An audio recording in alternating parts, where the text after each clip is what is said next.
Why, hello everyone, and welcome to the stream. This is Otaku Shobo. Today is Tuesday, May 17th, 2022. It's been a long weekend. There's a lot of things that I have learned about Timberborn between last time and this time, but I want to start by saying that recently, YouTube has begun rolling out to a small segment of creators, not to me quite yet, the ability to gift memberships to other people. So, membership gifting, just like gift subs on Twitch, is going to be a thing that will be rolling out to everyone within the next couple months, ideally very, very soon. I have some issues with the implementation, of course, at least in the current state. Hopefully this will get modified a little bit, but as it is currently implemented, every individual viewer of any channel, live streaming channel on YouTube, will have to opt in to receive gift memberships for each and every individual channel when they go to a live stream. You only have to do it once per channel, but the fact that you have to do it for each and every channel is rather dumb, and that it's opt in to do this. Like why? Why can I not just have a global setting to say, hey, I want gift memberships. Please, give me gift memberships. I don't care from whence they came. Just give them to me. Now, on the other side, the good side is that apparently they will be weighted. The gift membership will get weighted towards people who are more active on the channel, so that those who have just shown up for the very first time will have less of a chance of getting a free membership. The other concern I have about the gifted memberships is that, at least right now, they will default to the $5 tier for gift memberships. It is the $5 tier or lowest closest to the $5 tier, meaning that if I, for example, wanted the gift membership to apply to the lowest $1.99 tier on my channel, I would have to either get rid of the $4.99 tier or make it cost $5.99. Neither of which I would like to do. I would rather YouTube do what Twitch has done.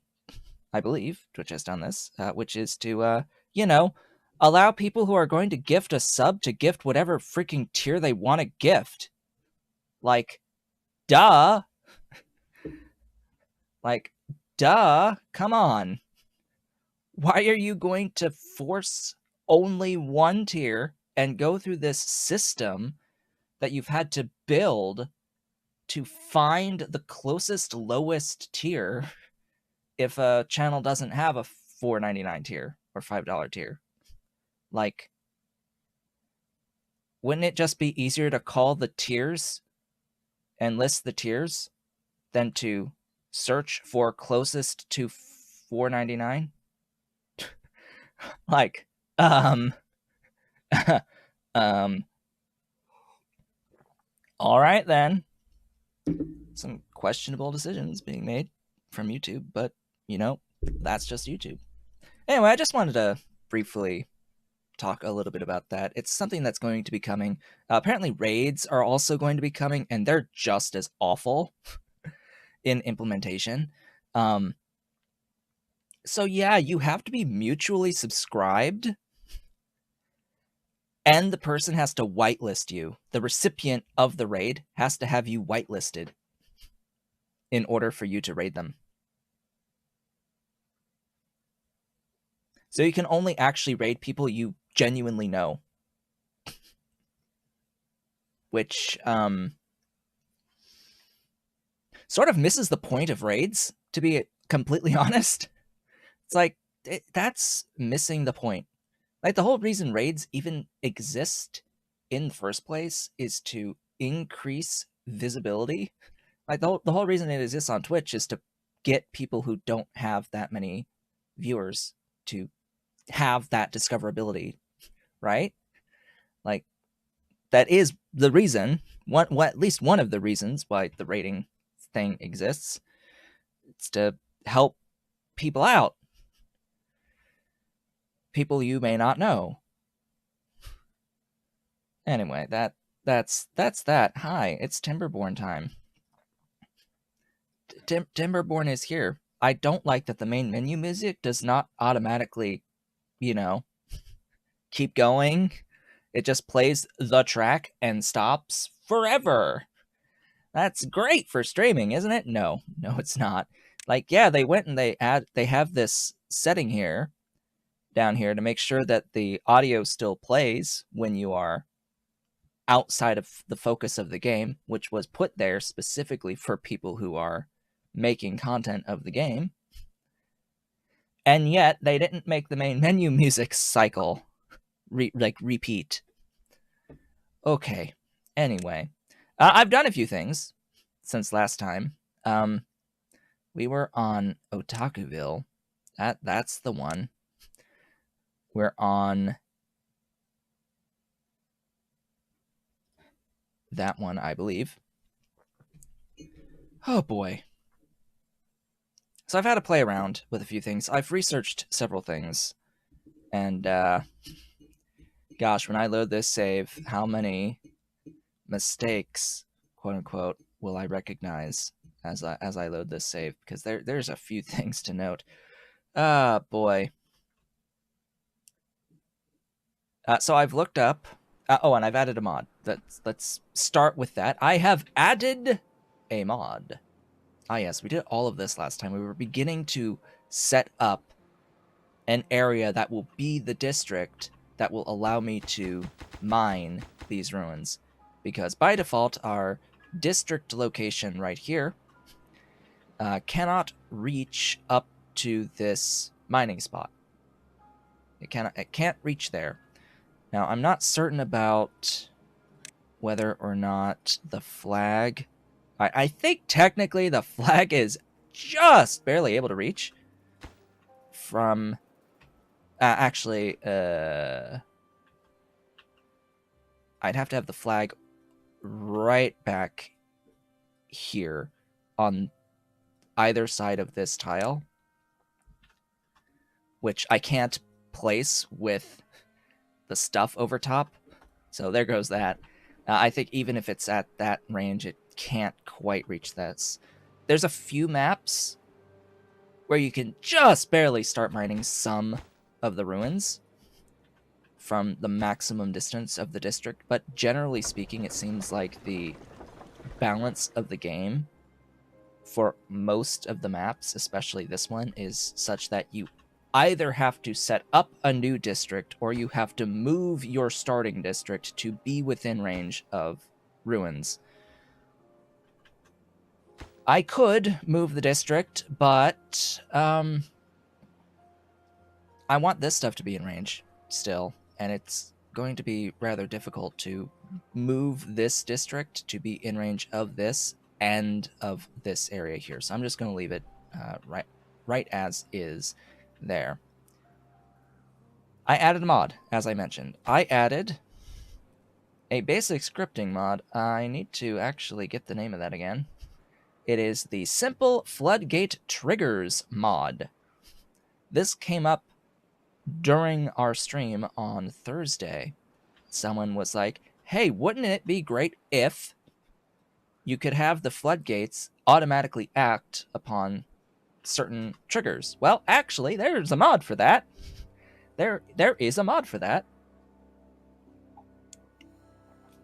On the basic settings, it lets you set the height of the floodgate automatically whenever the drought starts or ends. And you can even set a simple schedule for what height you want it to be and when. So that's all well and good. It actually looks like... How did I set all this up? Yeah, I could flood in actually a bit of the water from here, so I will go ahead and do just that. I need to replenish this a bit for now. I'm not really going to use this in the current state of this map, but it's there for when I need it. Now, as for advanced settings, you need a stream gauge in whatever section you want to monitor. Where did I find that mod? There is a website for Timberborn mods. It is Thunderstore. Timberborn.thunderstore.io. Yeah, it is. I will put the link in the chat. There we go. That is the place where the Timberborn mods exist at the moment. Oh, it looks like they've recently gotten a mod for mirrored buildings. Pressing F to flip a building when placing it. And this is beyond just the lodge mirroring. This is like choosing which side the door is on your inventors and your grills and stuff. That's actually very nice. I would like that. I would like having that, actually. Maybe for next stream I will have that added. Anyway. So that's one part. You could add that mod that lets you actually dictate when your floodgates raise and lower. And you can even have it set to raise or lower based off of a stat shown via a stream gauge. So you could be like, hey, if the water level over here has fallen below a certain level, lower the floodgates until this reaches a certain level, and then you can raise the floodgates again. That's the type of management that this advanced setting here will allow for. What else? I said that I would look up the bonuses for the leisure activities. So for this stuff, yeah, this stuff down here, I would look up what actual bonuses you get for all of these things. I mentioned the food last time, what types of bonuses you can get for that, various strength and carry speed and life expectancy bonuses for this. For the most part, these give work speed bonuses, actually. The labor monument right here gives a working speed of 25%. The flame of progress is a 30% walking speed upgrade. And then the tribute to ingenuity gives a 40% life expectancy bonus. So anyone affected by the tribute to ingenuity lives 40% longer. Not really. It's just a plus 40% on top of several other modifiers, but it is the most significant single life expectancy modifier that exists. Just having food and shelter increases the lifespan of your beavers by having bonuses. So it's not a true plus 40%. Let's see. So the carousel gives a 15% work speed bonus. And then kits, the children, they grow up 20% faster if they have access to a carousel. Their growth speed plus 20%. So you fundamentally get more adult life out of the beavers because of having the carousel. And that is straight up 20% increase in workable lifetime for your beavers by having access to carousels, which is just, it's great. It's a good thing. It's a really good thing. Especially as the Iron Teeth. My goodness, having more workable time for your adults as the Iron Teeth is actually really good because of their unique breeding mechanics. The Mud Bath gives a 10% work speed and a kit growth of 5%. The Lido, or however the heck you pronounce that, is 5% work speed and again 5% kit growth. So the kits will grow up ultimately 30% faster if they have access to all three of these fun items. Books increase work speed by 20%. This is the speed at which your beavers will harvest trees and dig up the thingies. Dig up the thingies, yes. Gain food, gather food, all that happens faster. Same with the shrine and the temple. It is again a work speed bonus. 5% for shrine, 25% for temple. And then beaver statue is 5% work speed. Roof is 5% work speed. And shrub is 5% work speed. The campfire and the rooftop terrace, they add fertility, 25% each, as well as kit growth, 15% each. So having campfires and rooftop terraces allows your Folktails to breed faster, as well as grow up faster. They grow up 30% faster when they have access to both of these things. So, yeah, that's great. That kit growth is why you would use them with the Iron Teeth, because of course the Iron Teeth don't breed. They don't get anything from a fertility bonus, but they will still grow up faster by having access to the campfire and the rooftop terrace, which for them is very required. Very, very required.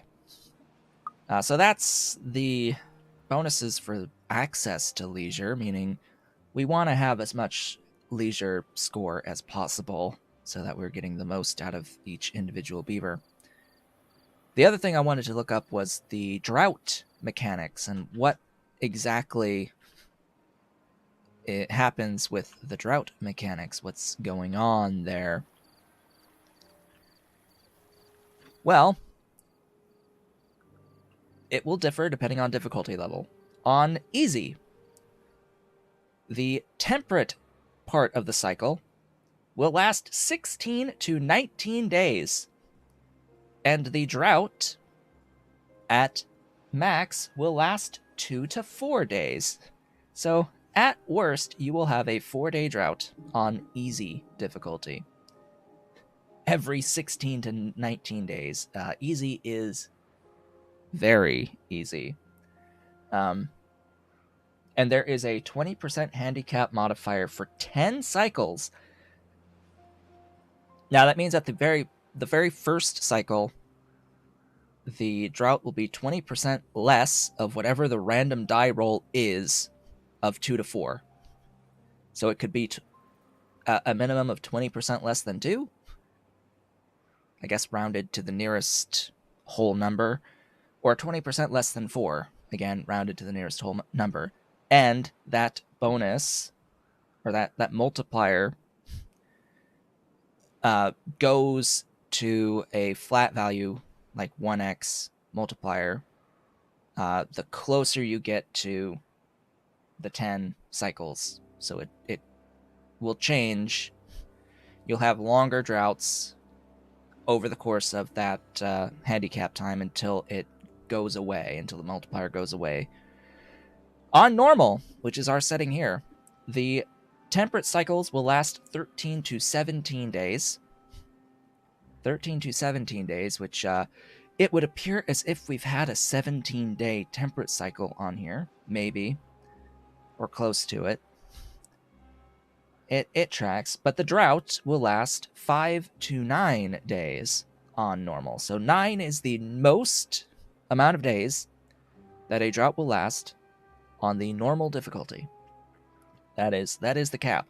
There is a 38% handicap multiplier for 6 cycles. We are now beyond 6 cycles, so all of our droughts are going to be anywhere between 5 and 9 days. On the hard difficulty, the temperate part of the cycle will last 5 to 8 days.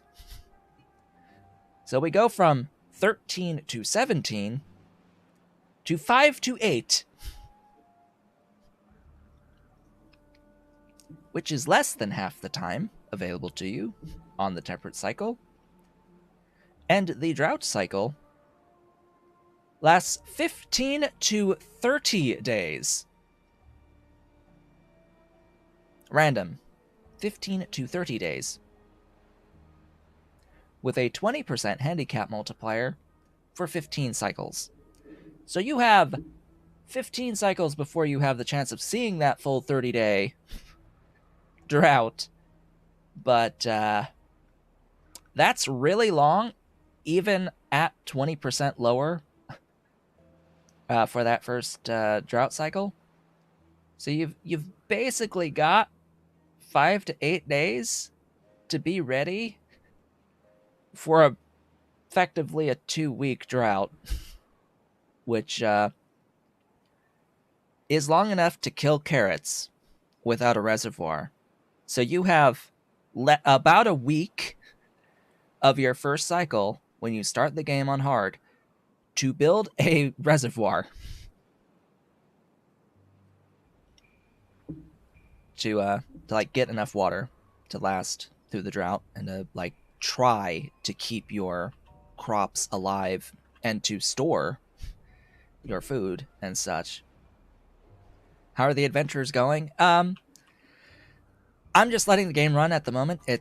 I'm just talking right now about some of the things that I've looked up in between streams and such.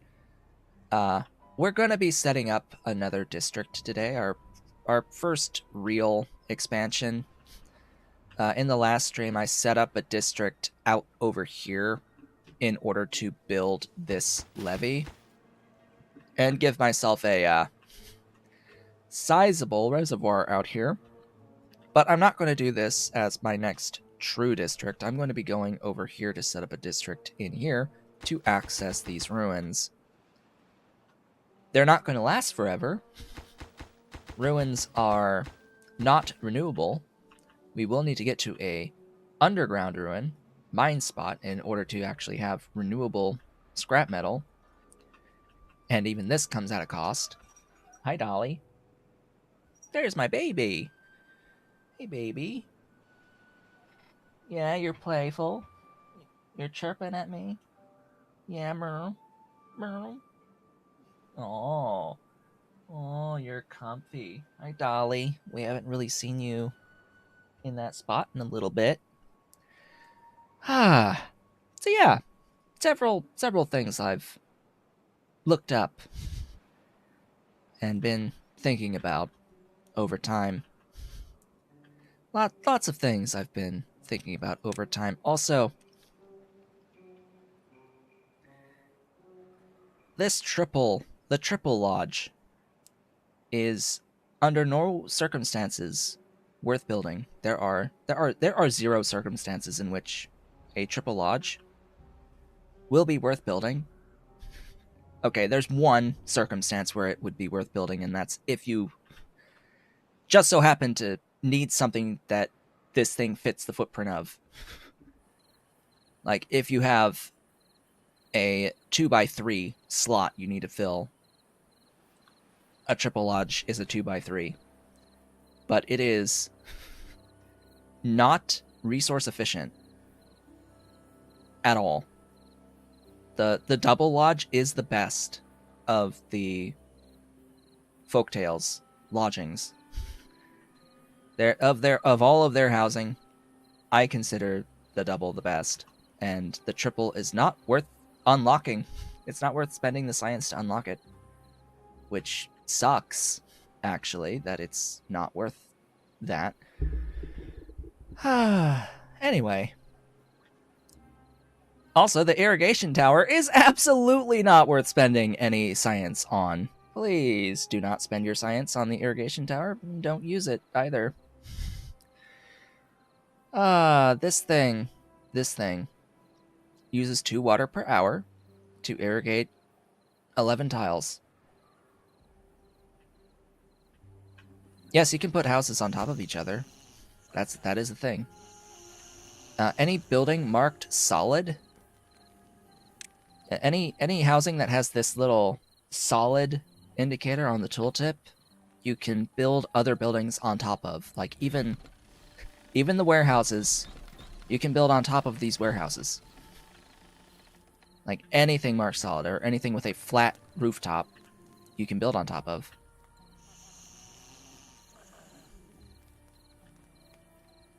That is definitely a thing. And these are all double houses, double lodges. And I've got a few here. I've got stacked singles from the beginning of the game. So here we've got singles on top of singles. Something else I've learned is that power does transfer through connected buildings. So all this like blue highlighting on here, all of this blue highlighting means that power is transferred through these entities. Through these entities. And if I connected them by the actual shafts, power shafts, they would all be connected. And all the horsepower would go through these buildings. So you can actually treat buildings as like shaft intersections and high-powered shafts and all that. You can change the levels of things. It's quite nice, actually. It is very nice, actually, that we can do that. Oh boy. What else? What else have I learned? Oh gosh, there's so much stuff that we could talk about for the mechanics. I was talking about the irrigation tower. Yeah. Once I have dynamite, the irrigation tower is irrelevant.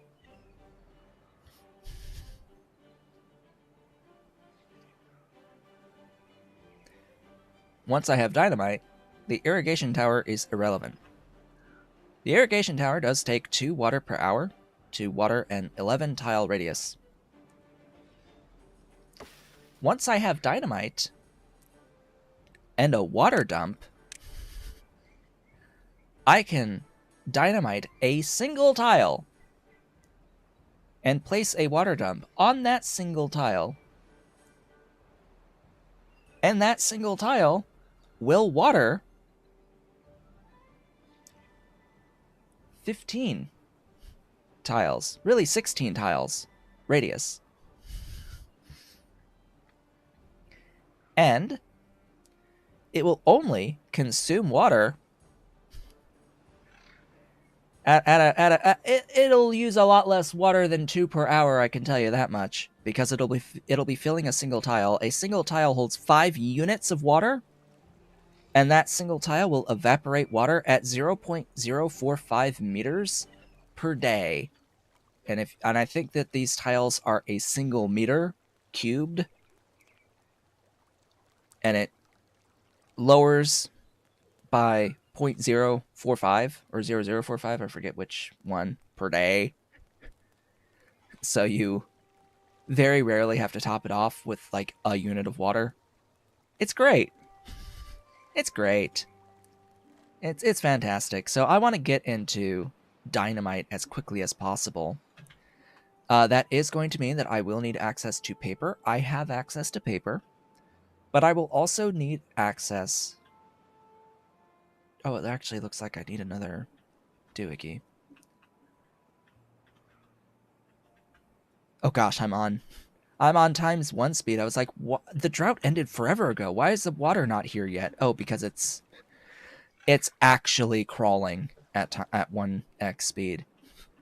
The game actually crawls at 1x. I wish that the flow rate was higher. I really wish that the default flow rate was higher, because this takes so long. So long.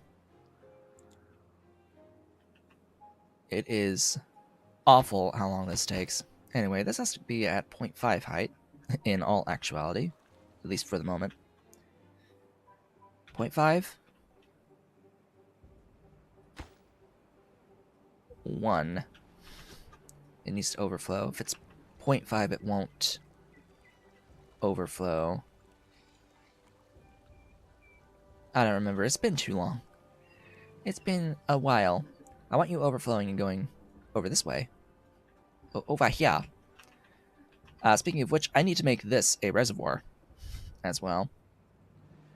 Yeah, just stuff, things, lots of things for me to think about. Yeah, I've got windmills. Windmills are pretty good. They're intermittent, but they don't use a worker, which is nice. That they don't use a worker. I'm a little bit torn because the thing with the Folktails is that they breed really fast. You can just get whatever population you want, just as long as you've built the housing for them. The amount of houses dictates your population with the Folktails. They are the best suited to having excess population for running power wheels, and yet they get extremely versatile free power through the windmills. Like, what? They don't need the windmills, though. I mean, yeah, they're free. It fits their theming, but they breed like rabbits. So, like, why? It's not as much of a benefit as you might imagine, is my point. It's like, it's not that big of a deal on the Folktails. Iron Teeth, though, because their reproduction is fundamentally slower, you have to pay more attention to what each beaver is doing. You really don't want to have that many unemployed pops as Iron Teeth. And frankly, you're not going to have that many unemployed pops as Iron Teeth, at least at the start. So every worker is fundamentally more valuable, and you shouldn't try to, like, quote unquote, waste them on things like power wheels. There's no weather events in the game at this moment in time, outside of the seasonality of the cycles. We have temperate and we have drought, and that is it. We don't have rain. No rain, not at this point anyway.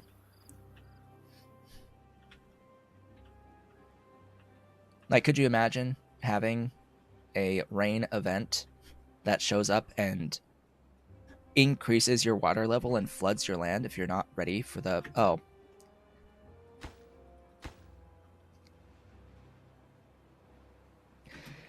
Speaking of not being ready, this does need to be set. Ahem.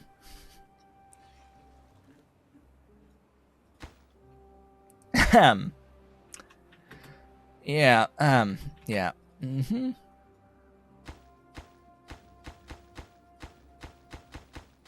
There we go. That will, that's better. Yes, exactly that can happen. Why are you saying poor beavers? They're beavers. They're okay with water. They can swim. They can swim, and all of these lodges are fine. All of the lodges that have the entrance on the top, that's fine. They're okay with that. These lodges are fine being waterlogged.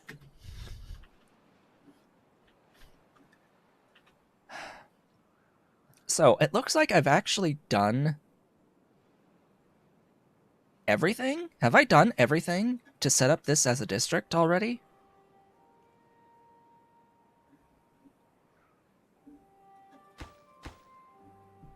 I have the farmhouses, I have housing, I have a warehouse, I have a drop-off point, and a distribution point. I've got logging and farming and gathering.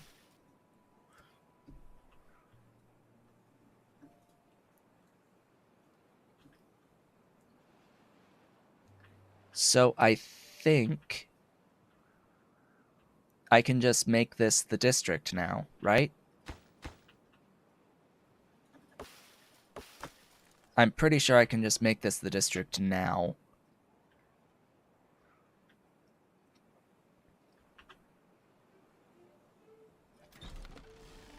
And there's nothing in the warehouse yet. I will need to send... What's the highest food I've got? Berries, of course. I will need to send some processed wood, so some planks. And they have logs and farming, so I think that might be all I need to send for the moment. I should send the paper.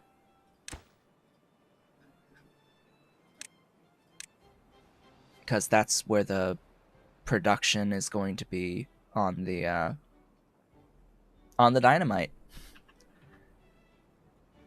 It's tempting to also send some grilled potatoes so that they get the strength bonus, but it's going to be fine, I believe. I'm pretty sure that's going to be okay.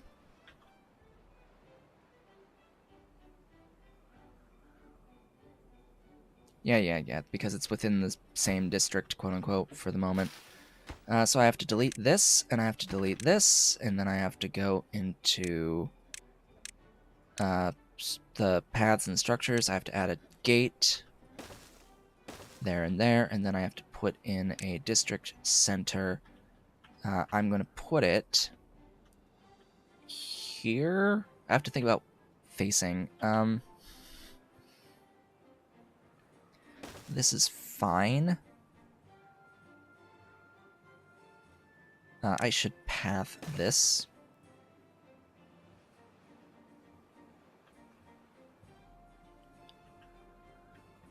And then I have to migrate a few pops. So how many do I want to send to this district? So this is going to be explosives. Excuse me.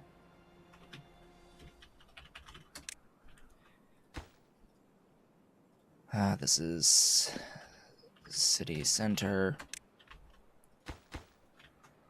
Migrate. How many do we want to go over there? 20? 20 adults? Migrate. Go. You're here now. Be free. You probably have a few that are unemployed. Yes. I will want... Probably should have built this beforehand. I will want a builder's hut. And a hauling post.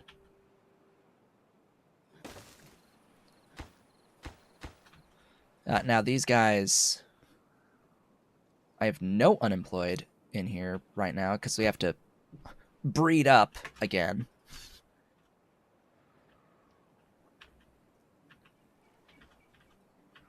So the first major order of business in here... right, they're going to build those water pumps too. The first major order of business is to get this area reservoired.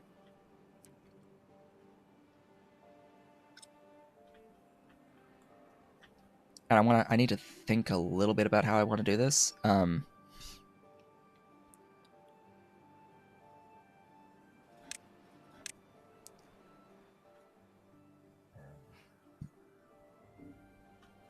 Double floodgate here does not make too much sense. Does it at least put it... It puts it on par with the triples over there. So, may as well.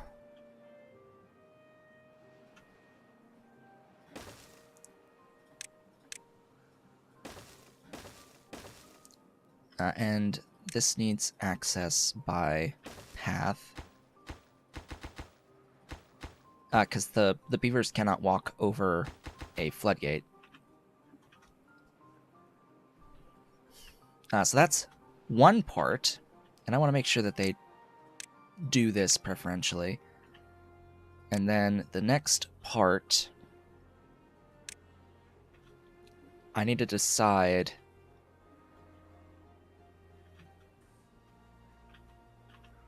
what's going to stay wet versus dry. Oh, right, I can do a bit more control than so many floodgates here. I should do a bit more control than having a bunch of floodgates here.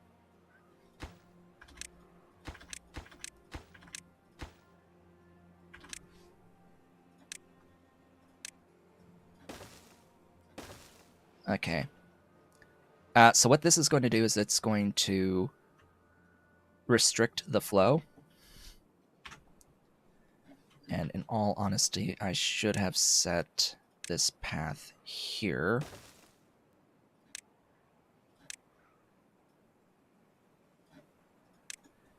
And then levees.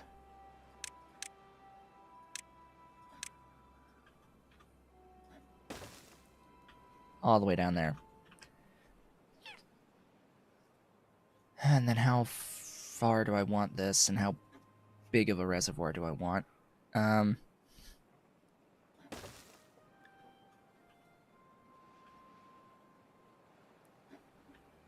For now, adding a second level is not going to be worth it because it would flood all of this. I will need to, like, build lots of levees if I wanted this to be, like, higher water level before flooding into here. And to, like, have this reservoir be higher water level, I have to make the source a higher water level, which involves a lot of levees. So say I wanted this reservoir to be 2 tiles tall. Well, in order to do that, this water level needs to be 2 tiles tall. Well, 2 tiles means another on top of this tier, right? And that floods everything. So I have to block the water up here, and I have to prevent it from getting in here as well. So I'd have to do something across here. This is a natural barrier, so I'd have to, like, put at minimum levees all around here. That's like, well, good luck with those water pumps then. Oh, right, these need to be highest priority. I'd have to, like, move these water pumps, but it would increase this water level, so I could have pumps up here. I could put various things. I could gain access here fine, easily. And that might be all I need to do, actually. Is that all I need to do? Because this is so tall? Ah. Right. This is a problem. This will prevent me from doing that very easily. And I can't physically get over here to block this. So that's why I'm going to leave this section at 1 tile, because trying to upgrade this to 2 will require me to set up at least a temporary district over here to levy this entire thing right here. This whole line would need to be levied.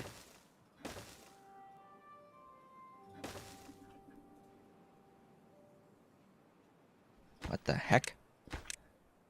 Why is there like a 1 tile? Why is there just a 1 tile? Oh, okay, sure.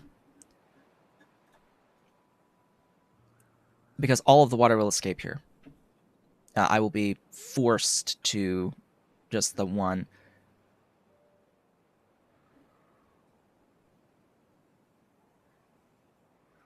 It would flood here preferentially, wouldn't it? So I could force it to be exactly 1 tile tall rather than half if I don't do anything here. I'm not sure how that would work. How the flooding would work.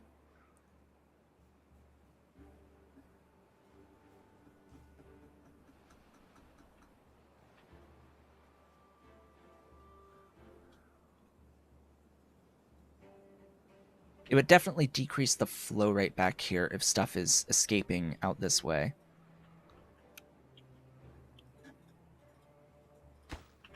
Anyway, just stuff for me to think about.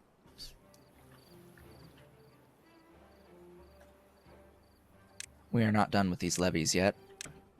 Because I have to get it all the way over here as well. And I have to, right, I have to, like, path somewhere over here. I have to determine exactly where this will end. Alright, please give them water. Please send some water. And build tanks.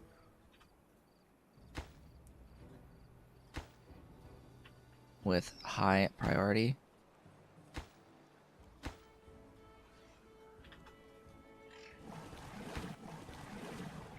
Water should always be preferential workplace.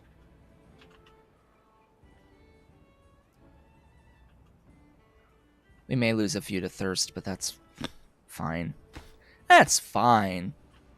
Losing a couple beavers to thirst, that's okay. Alright. Levies.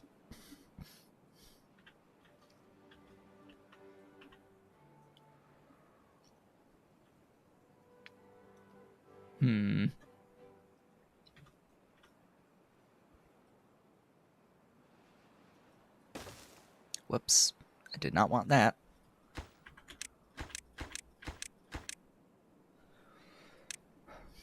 I wanted this. But then what's the point of all this being raised up? Ah.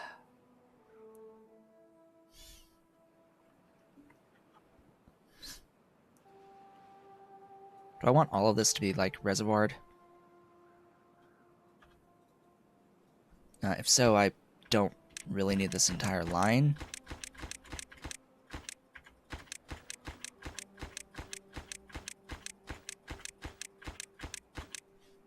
I want this, though. I want all this to be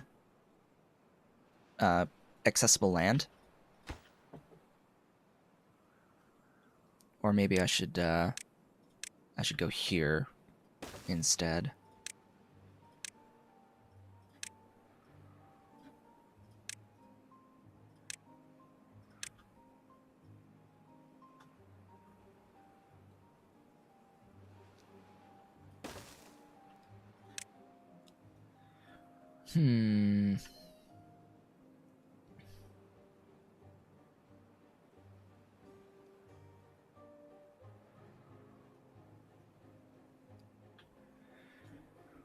The path will be a problem. I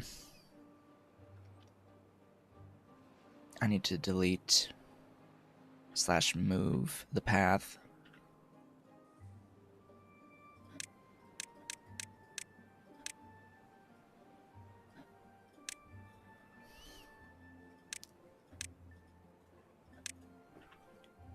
All right. Levees.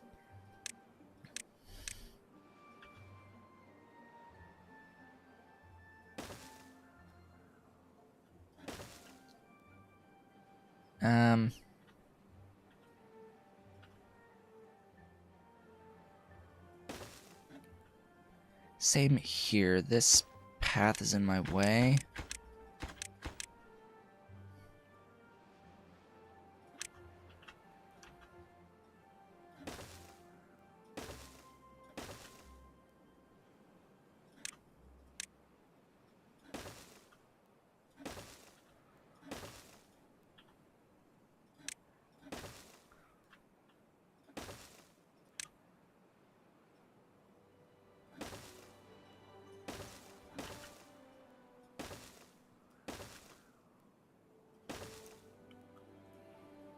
Alright, that'll help a bit. So by doing this, I basically reservoir all this. Oh, we've got a baby. Let me turn this on. We've got the other baby. We've got that baby. We've got the Ollie. He's joined me. Yes, the Ollie has joined me. Yeah, it's the big boy. Yes, the big boy. Big Ollie. Big ol' Ollie has joined me. Nope. Camera. There. Ollie. There's the boy. And we've got the dolly. Hi, baby. We've got both of the babies. Alright. Plans. Schemes. Schemes and plans. I want this way. And then the tricky part. And then comes the tricky part. This. Wow. Alright, there. It's like, pretty sure you're not gonna be able to build that.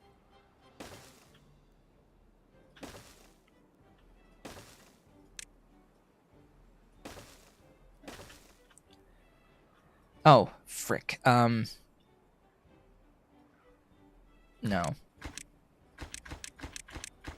I need to delete all that.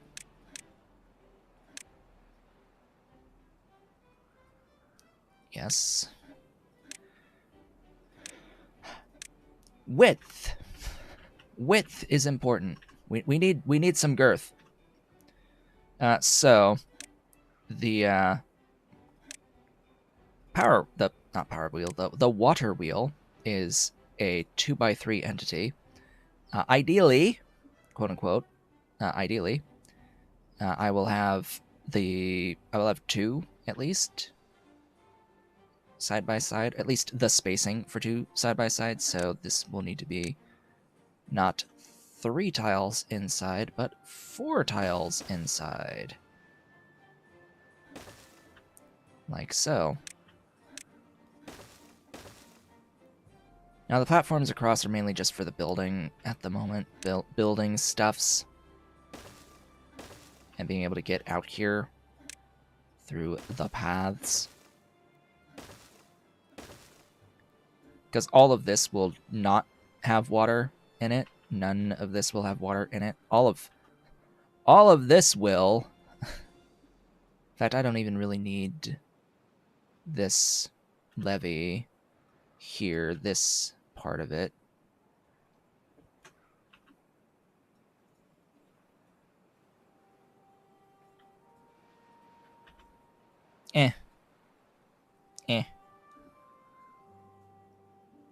Anyway, that is the current plan.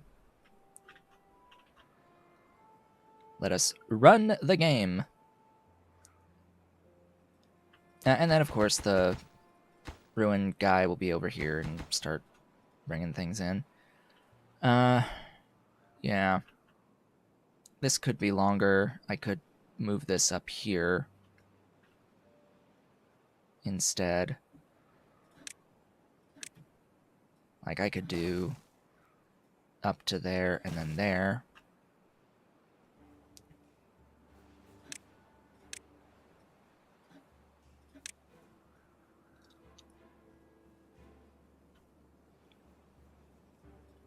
And then move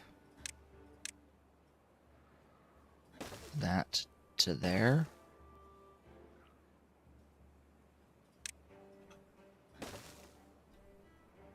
What can I build with metal? Specifically, I will be able to build the demolitions plant. That is the primary thing that I will be able to build.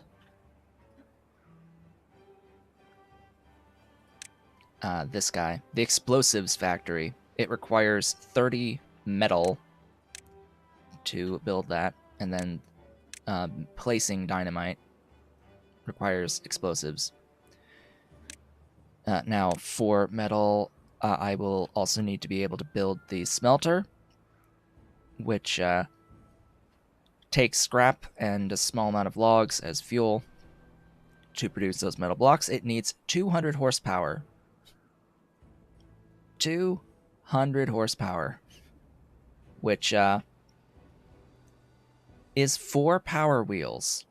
It's 4 power wheels to build that.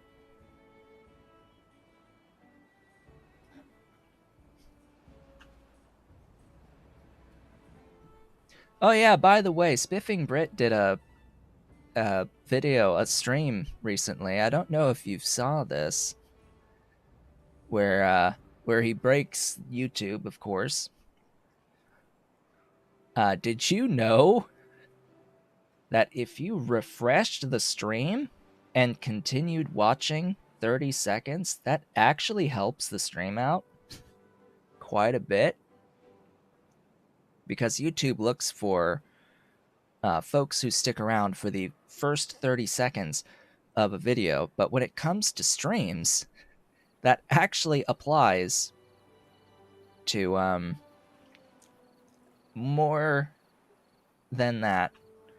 It applies to the first 30 seconds of any one viewer's viewing of a stream, and it applies even if they refresh the stream.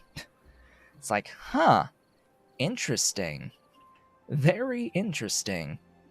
And you can force your stats to be above 100% viewer retention in the first 30 seconds by doing that, if you have enough people willing to do that.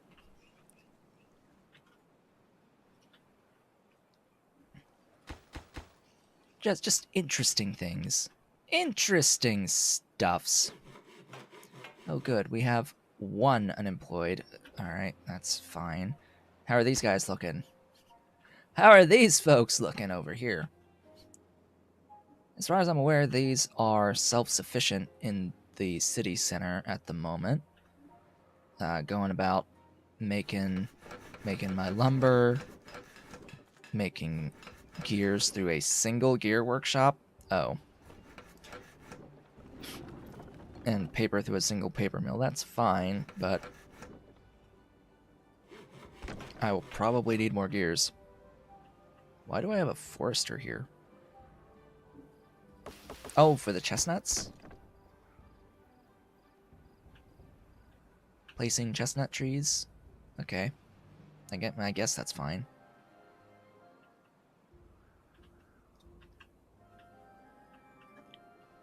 Things will change dramatically once I'm able to get things going. Get the explosives going. Yeah, we'll see how long it takes YouTube to fix the issue. Because that is an issue. That should be fixed. Let's see. You could do with a large water tank. placed somewhere reasonably.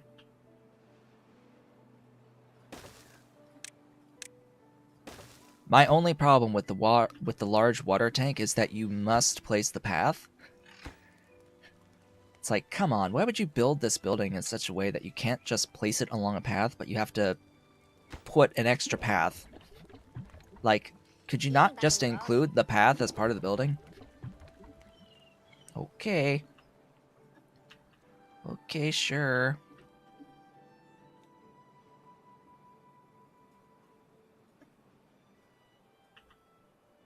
Now, ultimately, this area in here that is going to currently have access to water will get replaced with, like, water pits. I will have water pits in here that will irrigate the area, because it's really just for irrigation for all of this as well. I'm gonna have little irrigation spots, squares, with the dump zones. That's my plan. The downside to the plan, though, is that each water dump location, each one of these uses a worker. That's the only real downside, is that it costs you a worker. But so does an irrigation tower, so whatever. Yeah, so things like this extension will just be replaced with one tile. And I can open up a lot more land for farming. Because that's the biggest concern, is having land for farming. Now, the building here is going to be very slow. They do need logs. Do I want to give them logs? I mean, I guess so. I'm not building anything with the city center for the moment, so I will send them logs. City center has, 400 logs. Yeah, I think I can afford to send them. What is the... Okay, you still have 3 unemployed pops. That's fine. That's fine. I can give them more on this distribution point.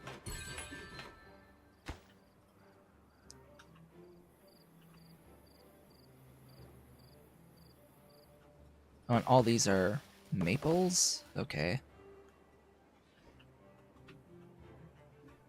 I've got a few pine in there. I don't know why. Got lots of maple there.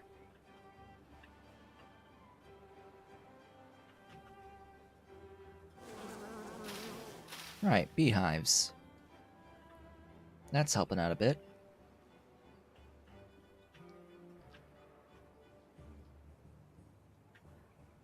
Yeah, so the reason why we don't really have many stats regarding, like, how many tiles a beaver can work with, like, farming and such, and even, like, planting and all of that, is because it changes throughout the game, depending on access to different luxuries. Because luxuries in here, for the most part, give work speed upgrades, and the faster a beaver can work, the more tiles it can work for any given beaver. So it's like, okay, it varies, which is interesting. You've still got plenty of food. You've got an amount of food. An amount of food. Oh, goodness. What's going on here? Why did your... Oh, right. Ahem. 0. Or should I say 0.5? I should say 0.5. It's like, oh yeah, they actually finished that. And this can now be 1.5.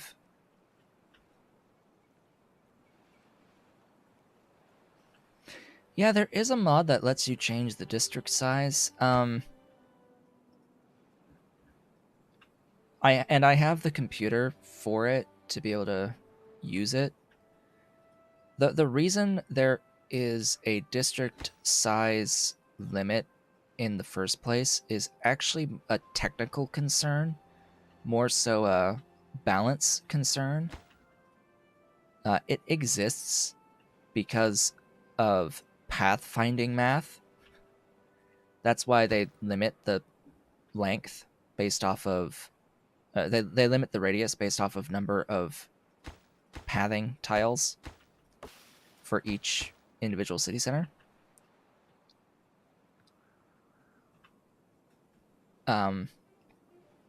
But it does have some balance issues if you can arbitrarily decide, hey, my city center can cover a larger area. There's some balance concerns there as well. Specifically regarding access to initial ruins. There are many maps where you have to set where you are pushed towards making a new city center just to get access to metal. And or access to levee points and such to form larger dam reservoirs.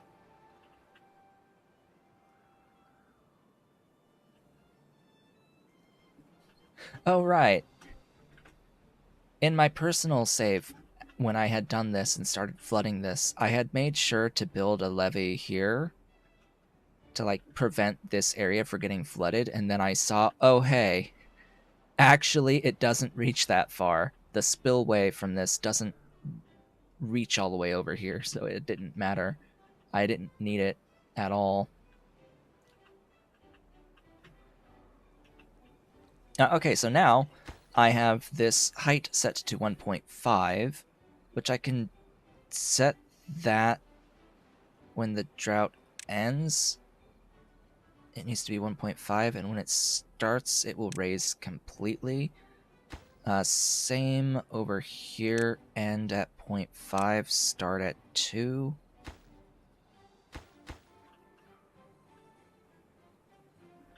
Just to maintain this as a reservoir. And it will maintain this entire thing as a reservoir now, rather than just the little river here, this little bit in here and over here, which is very nice. It's very nice having all of this as a reservoir, although it's at a 0.5 height here, not a full 1 height. And as I mentioned, if I levy this off in here so that this area can flood, I could get it height 1 on here and height 2 on here. But I will lose water to this, and it will decrease the flow rate on these, but on both of these, because it's losing the water here too.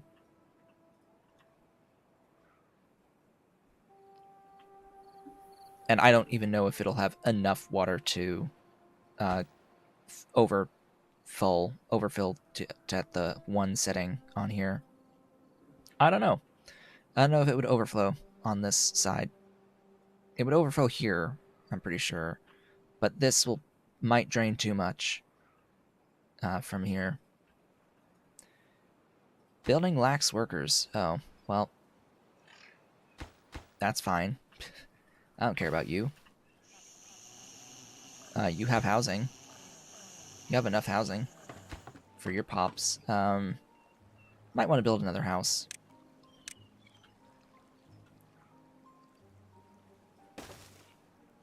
We'll build 2.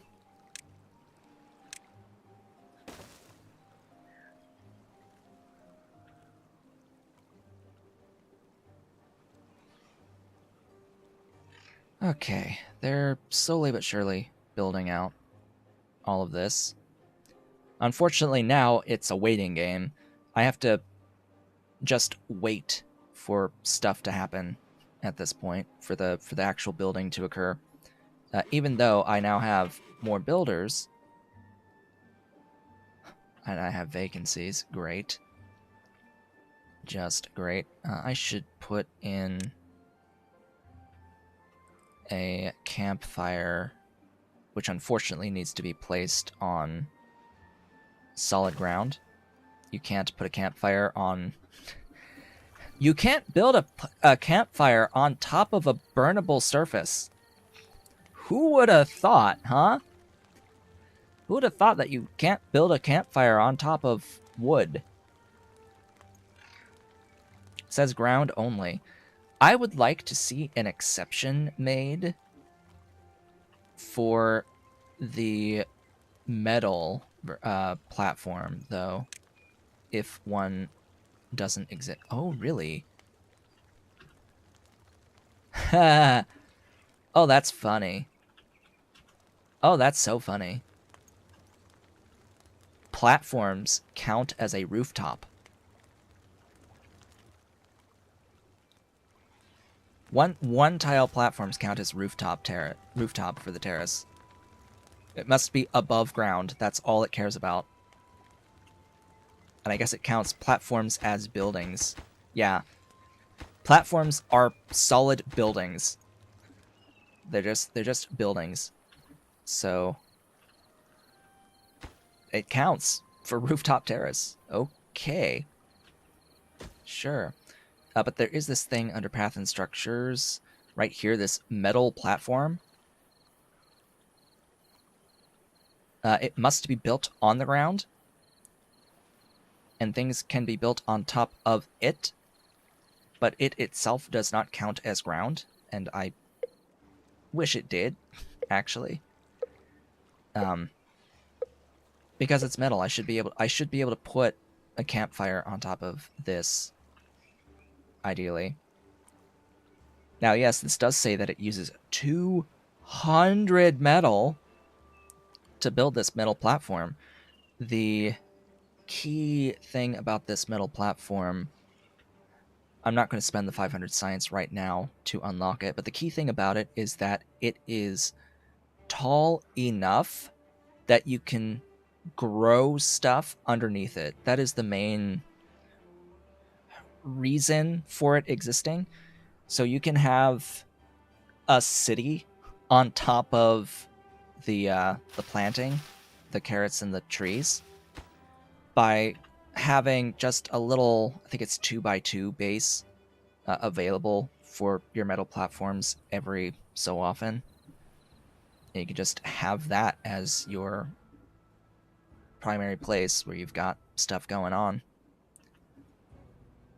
And yet, the only scaffolding in the game right now is wooden scaffolding, like wooden stairs and wooden platforms to actually make those wooden stairs. I would hope that at some point the paths and structures that they will add metal, more metal objects in here, like metal versions of bridges and size 1, 2, and 3 versions of metal platforms and metal stairs. I would hope, or at the very least, a metal stairwell that is as tall as the metal platform.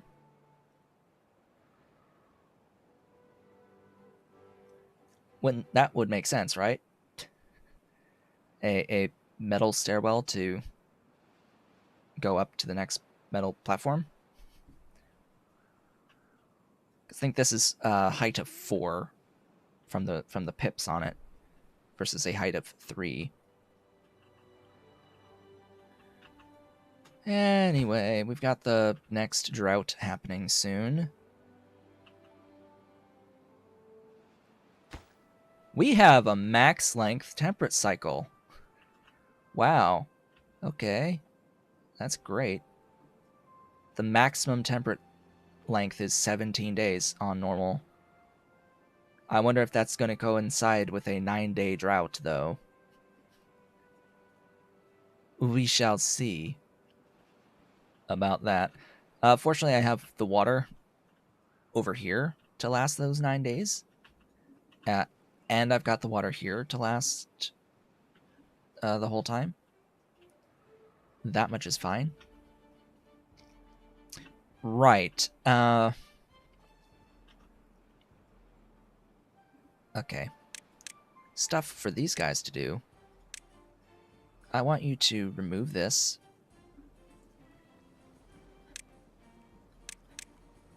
And I actually want you to start building out platforms over here.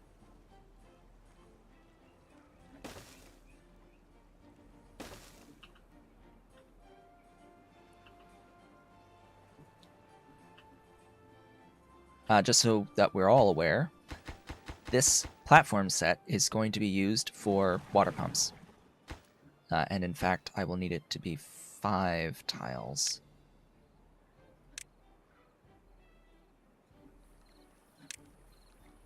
I think. Water. Yes, 5 tiles. Just have rows of water pumps. Is there a way to cover water to slow the evaporation? No. Water evaporates at a set rate at all times.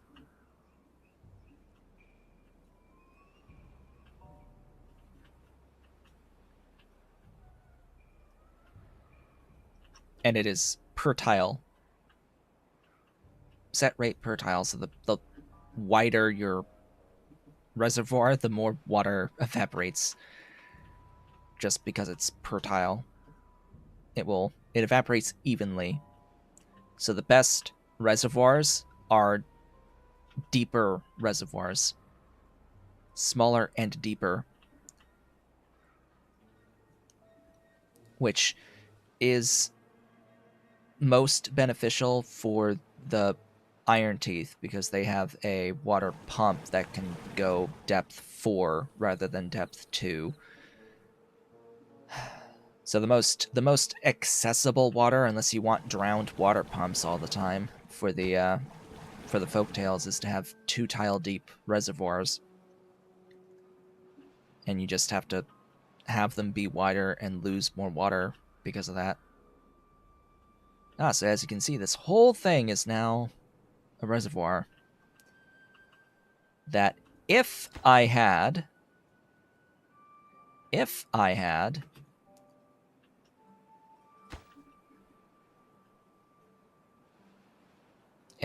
doohickey here, a gauge, which, you know what? I'm going to go ahead and put down a gauge in here. If I had a gauge, and eventually I'll have a gauge over here too for this floodgate, operating on the same general principles. You know what? I want to prioritize this, and then these.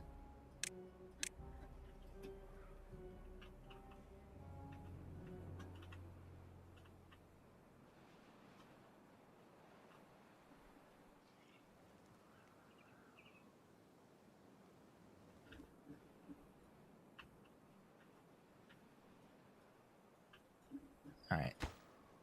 Focus on that, please, rather than over here.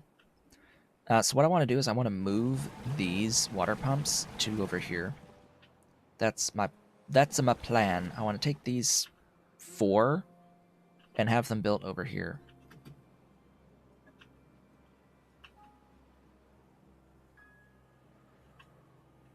And get them off of this river. Okay, good. You've built the gauge. The gauge will now give me, I guess, to the nearest 10th, the water level on here.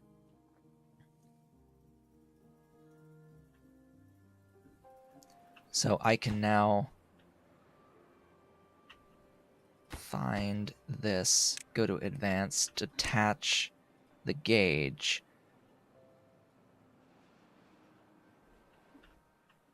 Okay. Low threshold is going to be 0.25. We're going to set the floodgate height to 0.5 when that happens. The high threshold will be 0.9. We'll increase the floodgate height to 1 once that happens. Actually, no, it'll have to be above 0.5, wouldn't it? Yeah. Once it's at 0.5,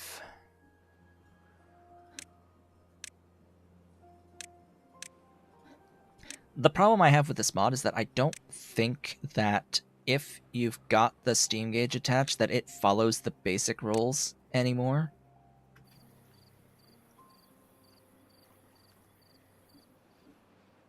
Or the stream gauge attached, excuse me. I keep calling it the steam gauge. It is the stream gauge.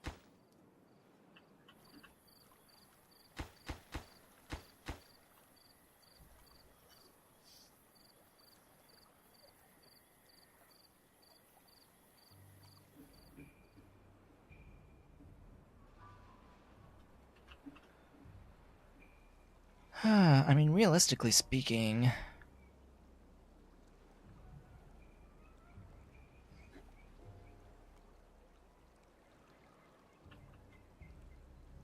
I could set it to flood in water to get it to maintain a specific height of the water on the gauge side. And during this season, I don't want it to be 0.5.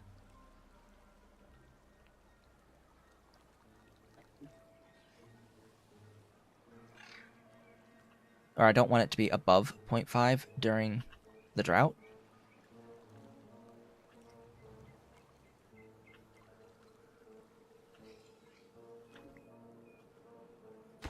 I think this operates...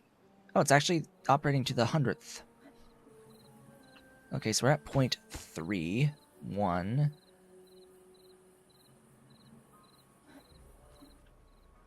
Okay, so you lowered to 0.5. And you are, flooding. You are now flooding. So why did you not raise to...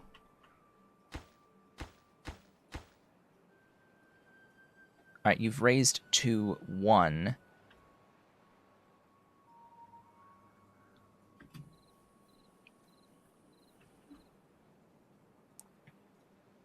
We'll go to 2.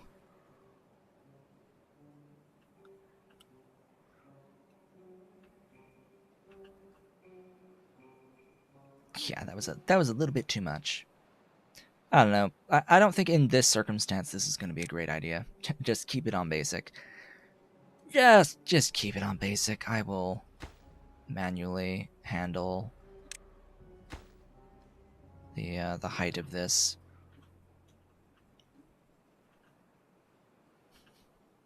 That's one way to recover the amount of water in this part of the reservoir, though.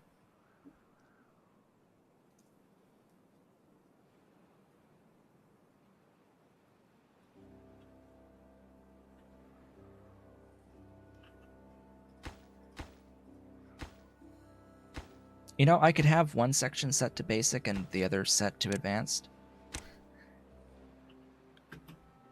Pause, please.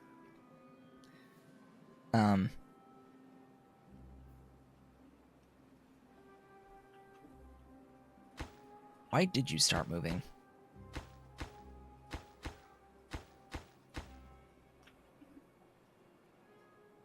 Oh, because it's the high threshold and it's set to...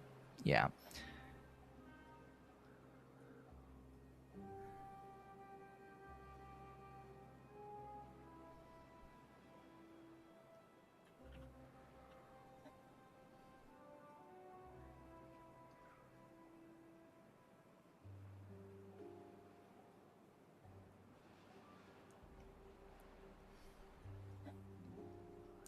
During a drought, this is at 1, height 1. So if I'm high, I can stop the flow completely. If I'm ever high, it is a drought, and I will stop the flow completely.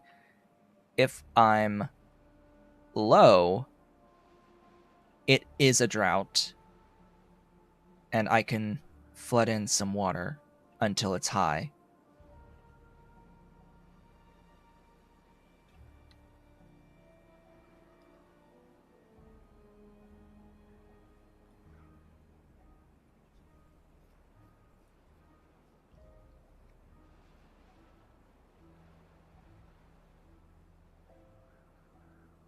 And it would stay at this level if it's not a drought. If it's not a drought, the water, this is at half height, and it will never trigger the high threshold until the drought.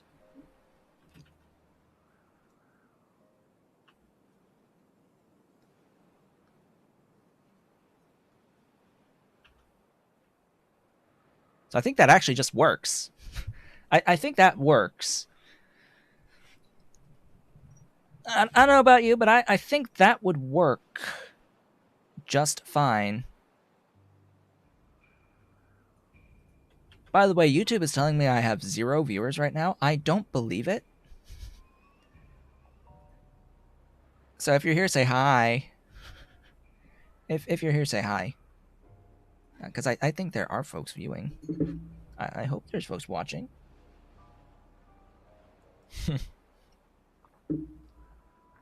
Nope, not here.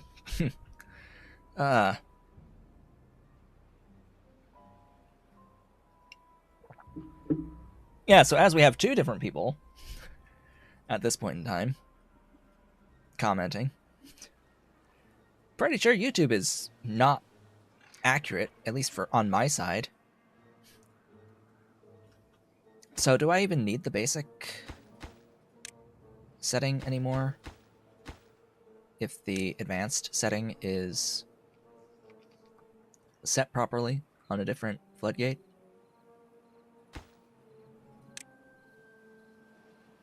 Oh, you're set to 1.5, right.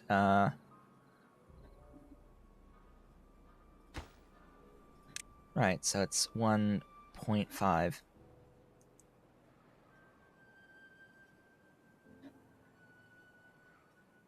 Granted, this is all... This is all evaporating as well. Anyway, we'll see how that works. How well or not well that works. Because over here, this is set to a basic. When the drought ends, 0.5. When the drought starts, 1. That's very basic. Doesn't need to be any more than that. We still have 0.7 days. How long has this cycle been? Has this drought been? This is day 23. It'll be day 24. We had a 17 day. 18, 19, 20, 1, 2, 3. We had a 7-day drought. Oh, boy.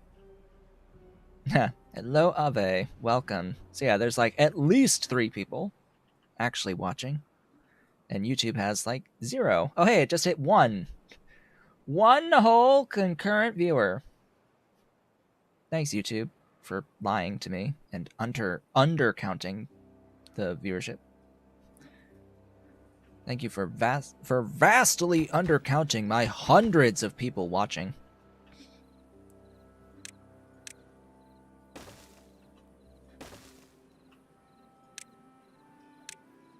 No, that's not this one. There we go. You know what? Kill that tree. Kill that tree. That tree must die. Oh.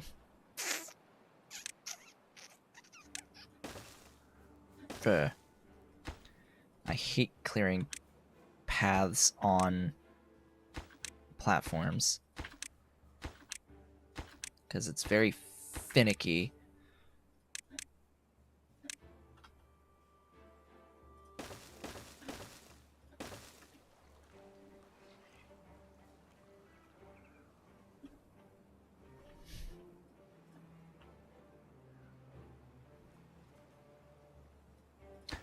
Okay, this is now 1.5. The cycle has ended. So it still followed the basic.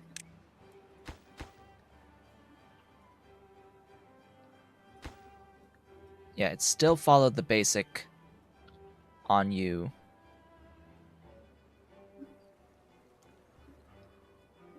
So now we're just waiting for the fresh water to come in and start backing up.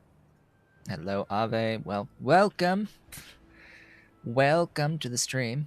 We have our setup of our new district, which will be very explosive once once I get these ruins set up, I need to get all of these levees placed in order to do that, though. It's rather annoying. I've got to get this guy, and this guy built before these can get built. And then, essentially, every single one of these other pieces needs to get built too. Or at minimum, this side needs to get finished.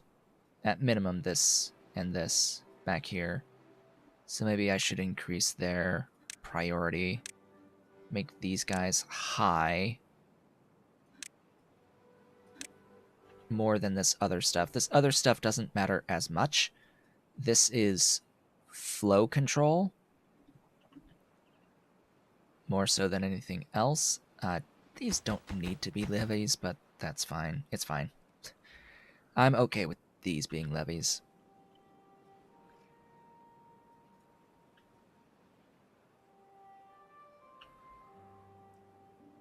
Now, I am also leaving this open at the end for flowing out. I'm going to need to make this a... I'm going to need to make this a dam. At the end.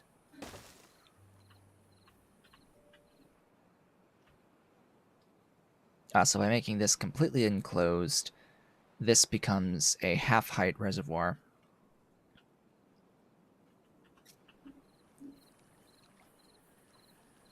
For the moment, it doesn't need per se to be a reservoir. Hey, Ollie. Yeah, big boy. Big boy.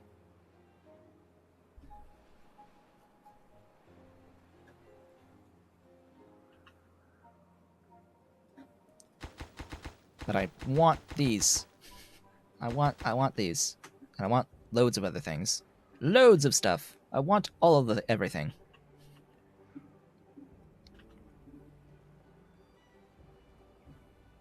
I need space to build the smelter as well. And power for the smelter.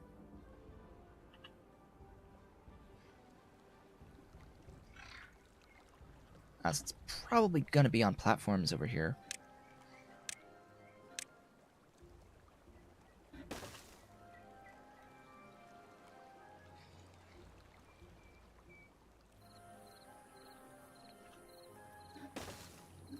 Alright, so I mentioned with the smelter that it uses exactly 200 horsepower. Do you know what that means? I know what that means. That means I'm setting up probably here? And we're doing power wheels. Did I give myself just enough space?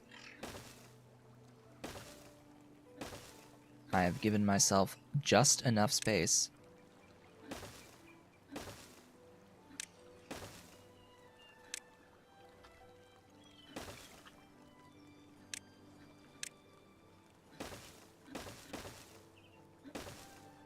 Ta-da! That is going to be the smelter. But smelter is not all that I need. I will also need the explosives factory, which, yeah, that's 150 horsepower that you need. So, same thing, it's just 3 power wheels.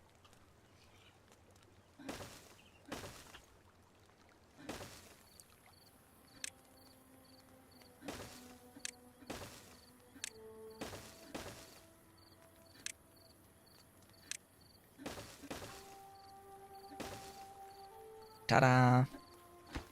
And that'll make explosives, and it doesn't need any of the flow rate that I'm going to eventually have here.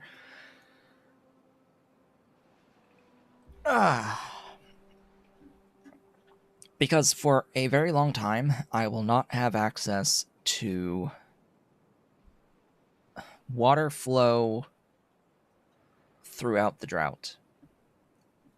to maintain to maintain the water wheel power, excuse me. Water wheel power is inconsistent, to say the least. It's based off of the cubic meters per second, or whatever you want to refer to it as, flow rate of the water. The higher the flow rate, the more water, the more power you get out of it. Unfortunately, that means you have to have a pretty high dam with a pretty large reservoir behind it, sitting behind it, to maintain water level throughout the entirety of a drought, to maintain flow rate of water through the drought, to produce power for everything that you need that uses power. And on this map, to set up a reservoir to maintain flow rate through the drought, you have to make your way towards the water source for this. And it requires several districts, I believe, in order to properly do what I would want to do, because it would involve having to close all of these like gaps in here. I'd have to close the gaps or build some like mega structure back here, like some super mega structure to have enough water where I would then define where it outputs and have it drive water wheels.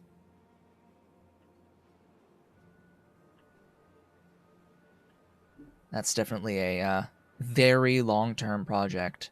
A very long-term project, and a project I will not do on this map, on this initial save. I will soon, actually, likely start a new map. This has been like my initial learning phase on this map, my learning how to play the game phase. I would like to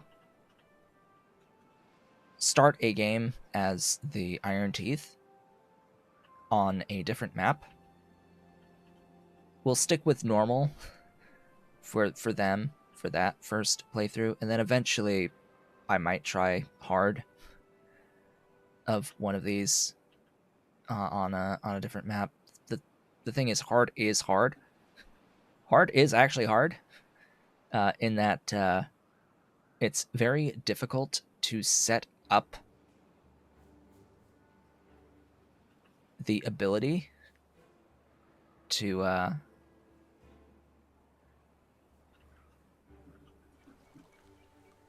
interesting that's sticking out.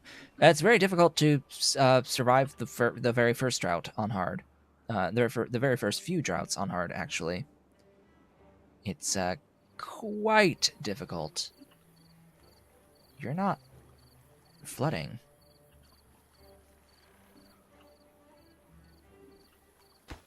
What is your height? You're 1.5. You're where you should be.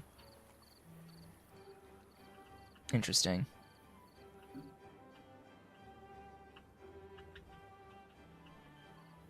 How's this doing? Water level is 0.68 over here.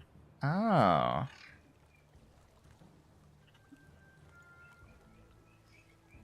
And yet it's not even 0.5 here, unless it's just the graphics not showing it. I think the height is exactly 0.5 over here.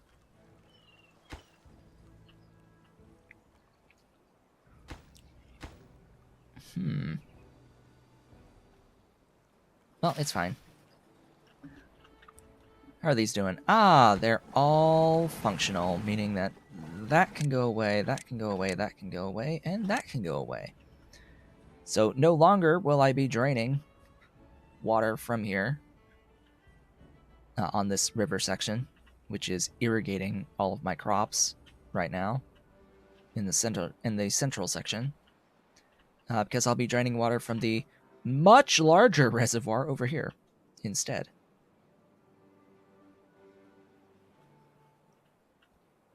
I don't intend on streaming Factorio until the next release of Pyandon's Mods is ready. There are several other games that I would like to start playing on stream. Quite a few.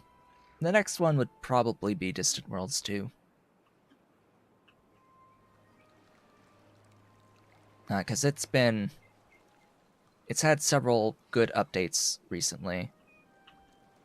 And finally, I am getting 60 frames per second, the full frame rate on the research screen. That was a problem for so long, and only in this most recent update, this most recent beta update, have I seen that, oh hey, I'm actually at full frame rate on full visibility of the text screen. It's like, okay, yeah, that took a while. It took some time, but we got there. And that's important, that we got there.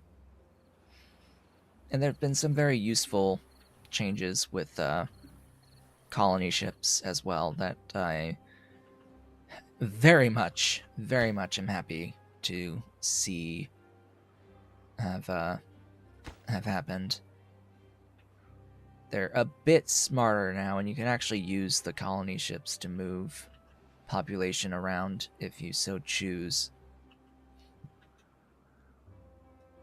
But anyway, this game. I enjoy this game for what's here. I just wish it had a more visible goal to it.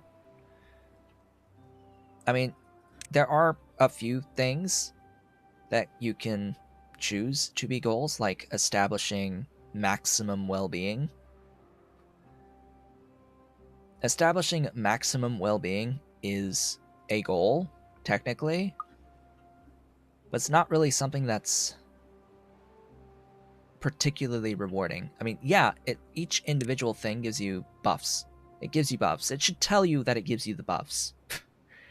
The game doesn't tell you that it gives you the buffs, which is just weird. And there's like nothing that I need science to unlock that is used to beat the game. Like, quote unquote, beat the game. There's no win state in Timberborn at this moment in time. And I don't know if it's something that will ever exist either. So, I'm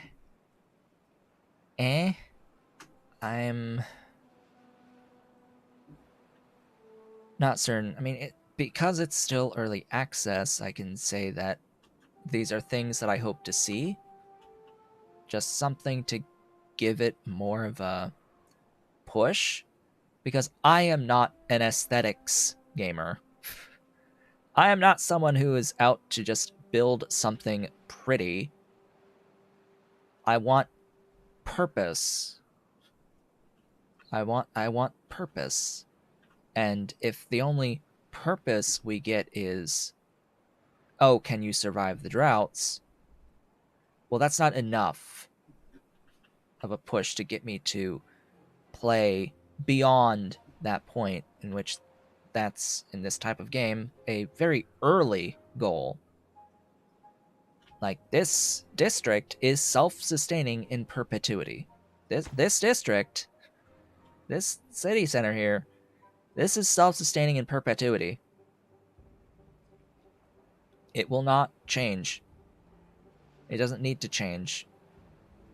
I could let this run for years. It'll still be like this. It'll still be running. All the beavers will be fine. Generations shall pass. And everyone is okay. shall be okay.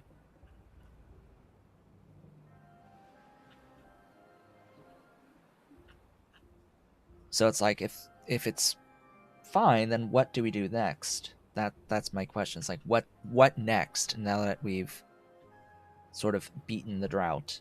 What's the next steps? What's the goal beyond the survival?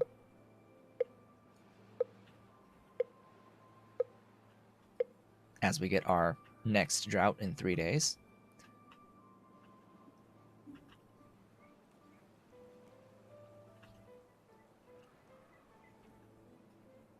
At least with games like Factorio, even RimWorld, there's a win state. Factorio, you launch the rocket, you win. Fundamentally. RimWorld, you leave the planet, you win. Or you become Emperor, whatever, with the expansion. Whatever, Ultimate Ruler. Something like that. I don't even own the DLC for RimWorld. But here, there's like no win state yet. There's certainly a lose state, but there's no real win state, which I just find odd. Odd for now. And we'll see over time if they add additional factions of beavers as well. I would like to see additional types of beavers unlocked, different wow.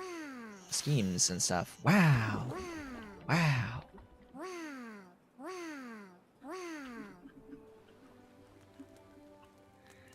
Did they really have someone come in and make their best Owen Wilson impression?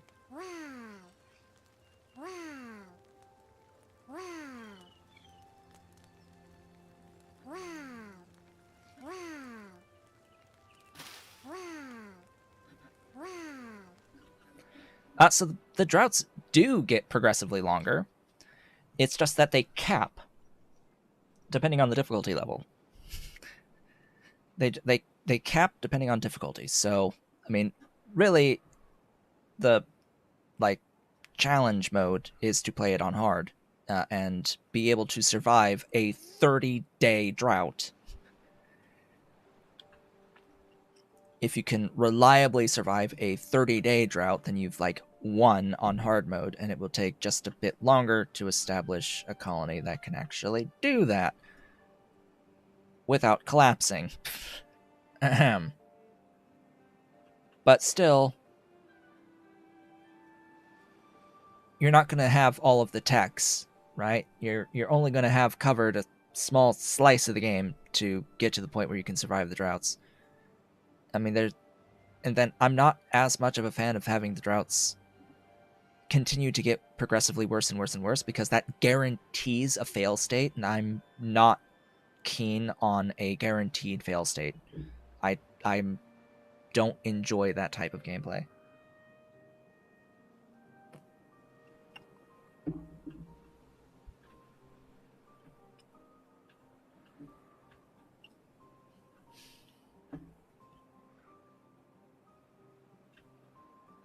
There is no way in the game at the moment to survive a theoretically infinite drought.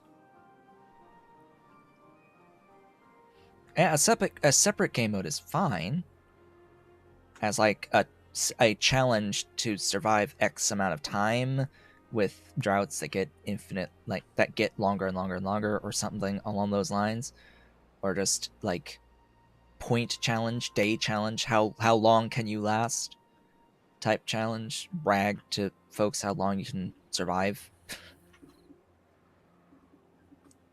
But as the primary game state, you have to think about the primary game state first before you can start adding in these extra things, right? The core needs to be there. It needs to be compelling and good. I mean, the premise is compelling for this game. Most definitely the premise is there. The art style's good. The mechanics are fine. It just needs direction. It needs some direction, some goals, additional goals beyond the surface level survival of the drought. And maybe we'll see that, maybe we won't. If we won't, I'll be disappointed, and I'll probably not continue to play the game again. If that is the case. This is not a game I plan on spending thousands of hours playing. Right? This is not a Factorio. Is this even a game I would want to spend hundreds of hours playing? No, not at this point. How many hours technically do I have in this right now? 30. 30. And I haven't played a single map to the point where I've unlocked, like, the tribute to ingenuity, where I've gotten, like, the 12,000 science to get all the tech unlocks. Like, I haven't even built mud baths or carousels or temples. I haven't done the aqua farming either. I should unlock this and start building these. I should build these. These are actually very nice. Because unlike the smaller windmills, these you can actually have abutting buildings. They can abut buildings, provided the heights match. Because it seems like it's a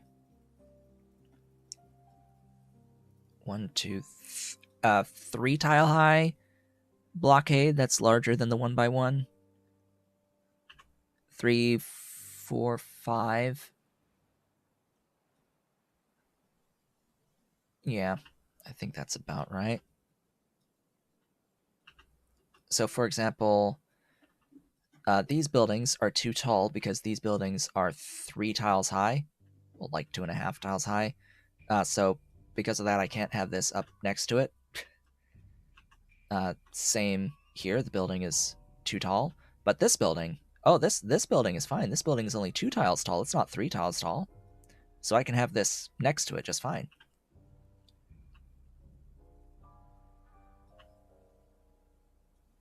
Yeah, and with this guy, yeah, this guy is not too tall to have the windmill next to it, and I can have the windmill next to it, and the power will flow through the buildings as well.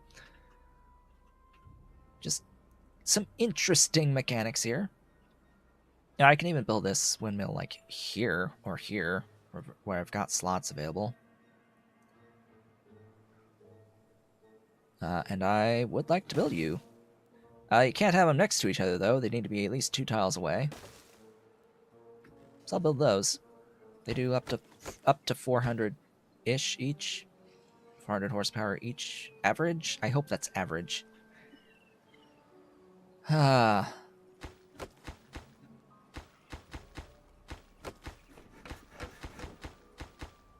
they had to be realistic. They just had to be realistic, right? To have the wind be a consistent variable applied to all windmills, so there's no way to have like an average over time with infinite windmills producing random values for each windmill. No. Oh, no. Your windmills will either be on or off, producing at a set percentage rate of power. Ay. So that's fine and all. We can build those. Like, I haven't even done, like, tapping yet on trees, because I haven't really seen a need to. I haven't had a need to. Like, why would I mine metal with a mine here? Why would I go out of my way to get a district that could actually reach this place and build enough stuffs built and get the treated wood that I need to mine these things? Treated wood and gears, I think, or something like that. It is, what is it again? It is, yeah, gears and treated wood. Wooden gears and treated wood, which needs pine resin to treat the wood. to then mine scrap metal infinitely. Like, what? Why do I even need to mine the scrap metal infinitely? Like, what's consuming scrap metal infinitely to demand having scrap metal infinitely? I don't know. Because there's like no real point besides just grow. Just grow. Just grow. It's fine. Just grow. Just more beavers. All infinity beavers. However many you can fit on the map. That's what you want to grow to. But why? Because it's a map. Because you must grow. But that's not very compelling. So what? Doesn't matter. Fit as many beavers as you can on the map. But why?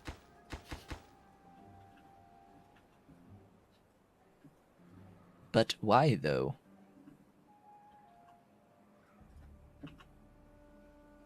Why must I do that? Anyway, for all those complaints that I have, I still intend on at least having a map where I play as the Iron Teeth, which I think I will do next week.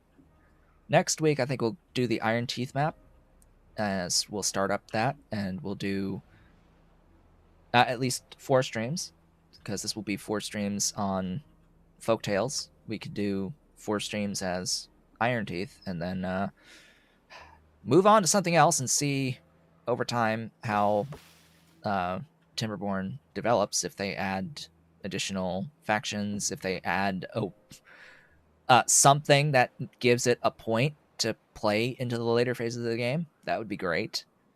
That would be great. Because I'm not just going to build a mega dam for the sake of building a mega dam. Like, no.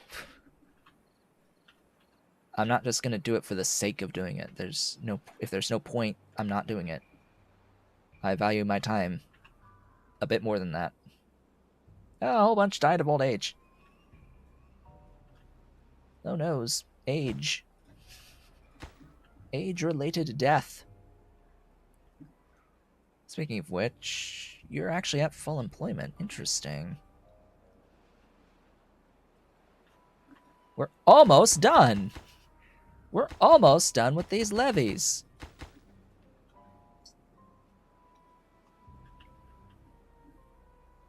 It's only taken several cycles just to build this. Like, I can't even imagine trying to build a massive dam with the current mechanics. It would take days of real time to make that happen. Several days of real time. Like, even if you've gotten your beavers buffed up so that their work speed is high, and even if you've got enough land covered to, like, have enough resources, even assuming you have the resources to build the dam, it's still going to take a long time. A very, very long time. It just takes a long time to build in this game. Because of the pathing, for one.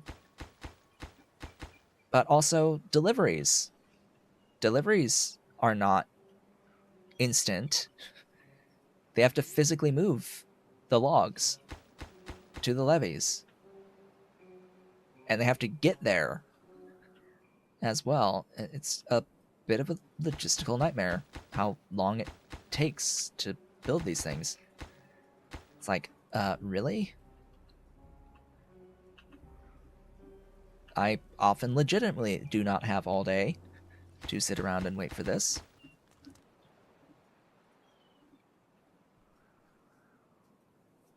Anyway.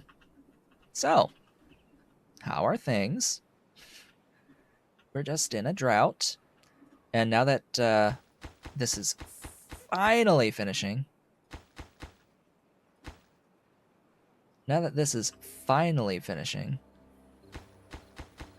with these last levies.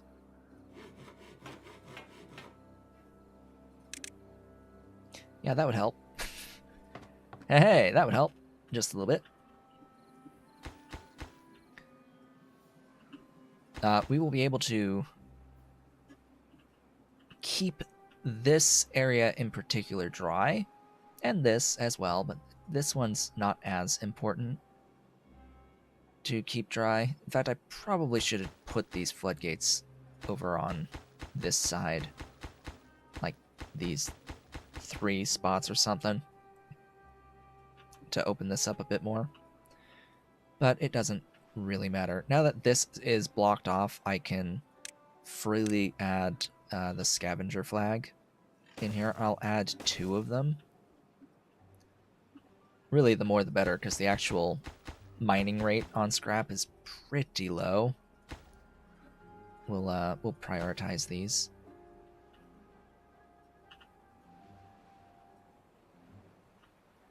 Ta-da! And prioritize the lodging. Although, I will need more food.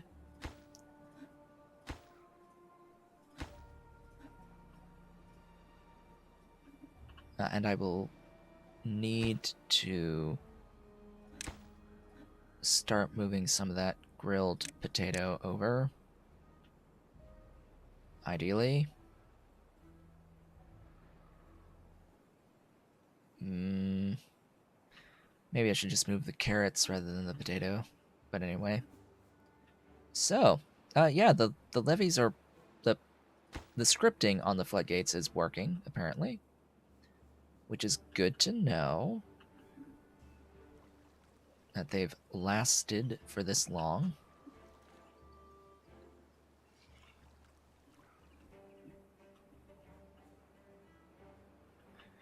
Here comes the river. Alright. Good, good, good. They will need to... My beavers will need to finish, at the very least, this line. Actually, technically, these don't need to exist, but...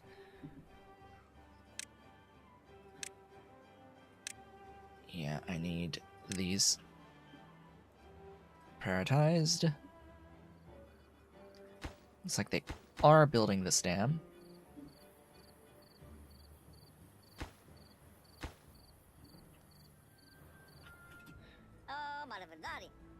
You are a builder. See, that's another thing that I think needs to be changed. Currently, builders are the only ones that are allowed to deliver items to a build spot, from what I can tell. So builders don't just build, they deliver the ingredients to the build spot. They deliver the materials for building as well, which, in my mind, I think that should be done by haulers. I think haulers should be able to deliver ingredients to a builder spot. But the problem is that the mechanic currently works by increasing build, like the actual build meter, as it gets materials. So the builders build with the materials once they get there. It doesn't currently, like, accrue materials and then build. I think it should be accruing materials and then build, and that haulers should haul the materials, because haulers get a 100% strength bonus when they're working as haulers. You know, it'd be able to help solve that little niggling issue of building taking forever to happen. I don't know. Like, it seems to me that there's this little bit of an issue that it takes forever for things to build, even if you have the resources to build them. Like right now, I have plenty of logs. I have 100 logs sitting in this district. Every single one of these levees uses logs. They use 12 logs each. This should be building faster. Unfortunately, the only way to make things build faster is to increase your number of builders. And the builder's hut only adds 4 workers at a time.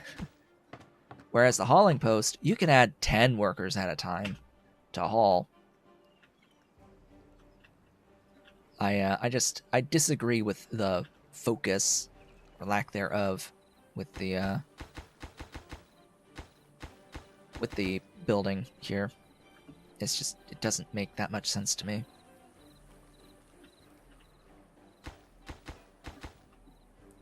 Like, haulers, the whole point of haulers is to haul, right? So why are my builders hauling? Because that's what it looks like to me. It looks like my builders are hauling. So then why do I have haulers? If it's my builders that haul. No, the haulers are the logistics. They take the stuff from the lumberjack flags into storage. And ideally they take the stuff from storage into processing. But they don't take things to build spots. Why would they take things to build spots? Also, this is cosmetic, as far as I'm aware. That this is not leakage. At least I think. I don't know, maybe it's not leakage, but I do know that 2 levees that are on a diagonal are not leaking. Yeah, see here? This is not actually leakage until it overflows here. And then it, like, changes this to look like it's leaking. It's not actually leaking. It's just a graphical bug. Like, realistically, I don't need this levee here to block the water from going into here. Anyway. Stuff and things. So now this should only be half height because of the dam, and the water will come out from the dam once this has accrued half height.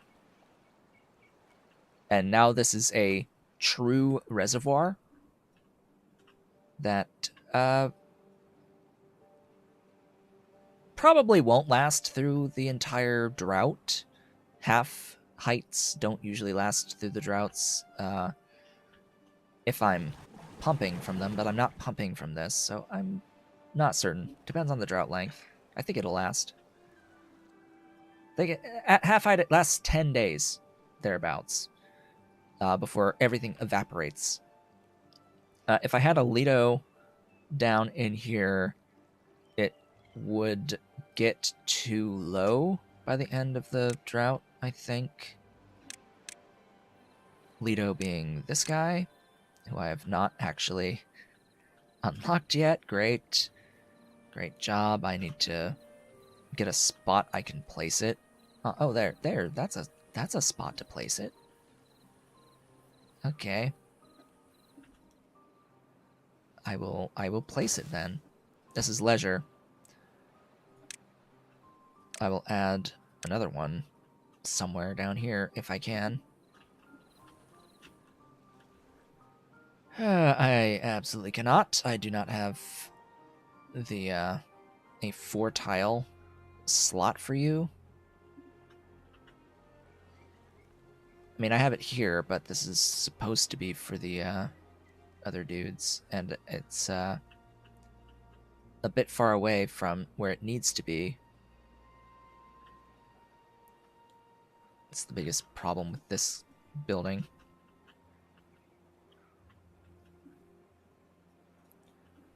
Yeah, spill over. Runneth over, please.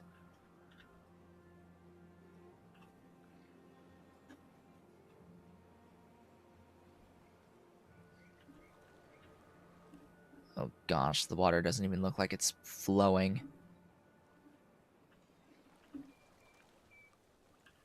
Is it just me, or is this water not moving? Yeah, it's not moving right now until this whole thing fills. You're fine on food. Yeah, they're just hanging out in the water. Like, don't mind us, we're just hanging out in the water.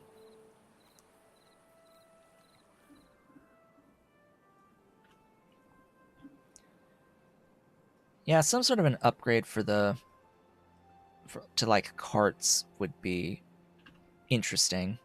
Hand carts to move the logs, increase the quote unquote strength values. Don't know how such a thing would get implemented though. Some sort of technology, I guess, maybe. It would require some fundamental changes, I think, to the design of this game to add in like technology based upgrades like that.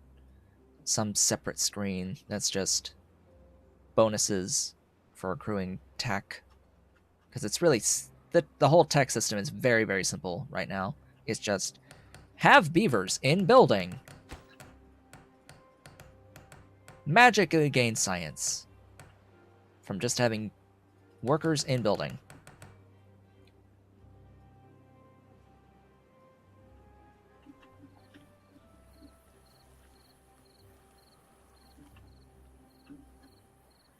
All right, speaking of priorities, I want that excuse me, I want that there prioritized.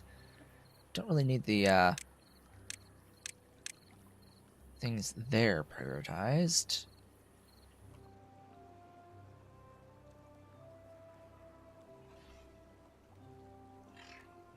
I just want to try to establish a flow setup in here as best I can.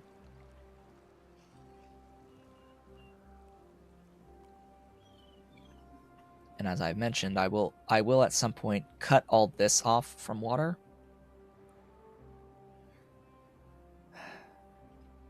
As much as I'd like to maintain the like reservoir in here, I'm going to be having pumps and things, or I'm gonna be having holes filled in by the water dumps to irrigate in here. Ideally, I would want some of this land to be farmland. I will ideally want it to be farming. Have it be a bit more self-sustaining on food, because right now all they really have is corn and berries on this district. I would like more than that.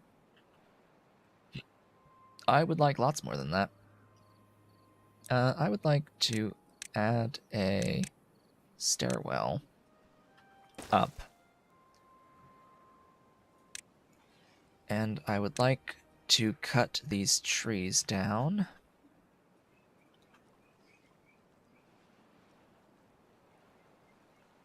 That will mean putting down a lumberjack flag temporarily.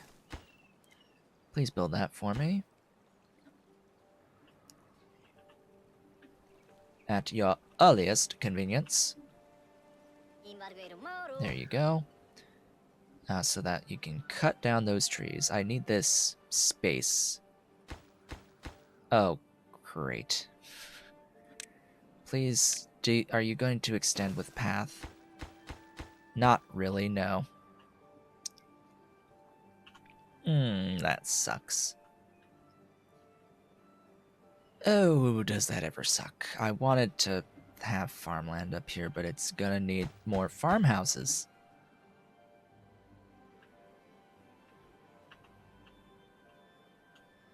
Makes these farmhouses exceedingly inefficient. Anyway, farms. Food. Farms.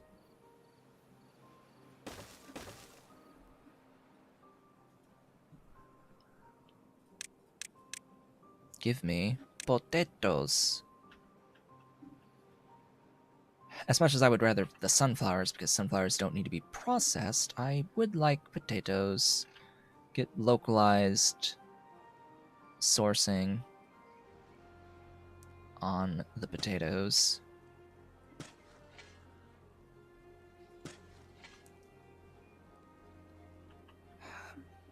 We're not ready yet for the wheat. I'll put some sunflower in. What's the reach again on those?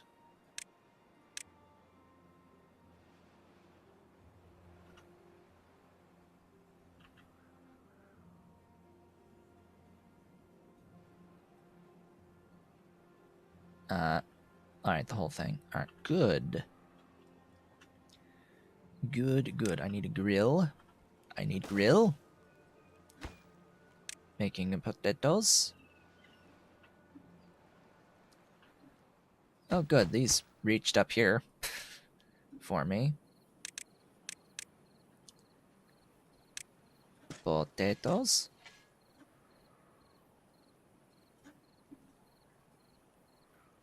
Auto saved. We have been saved.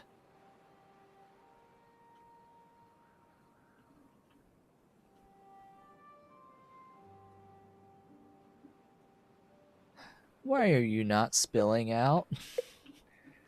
Why are you not spilling out? Like, seriously?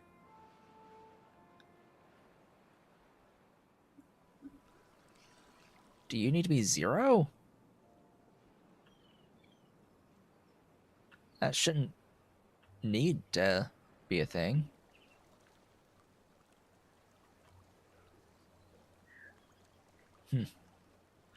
I guess it might just be because of all this in here,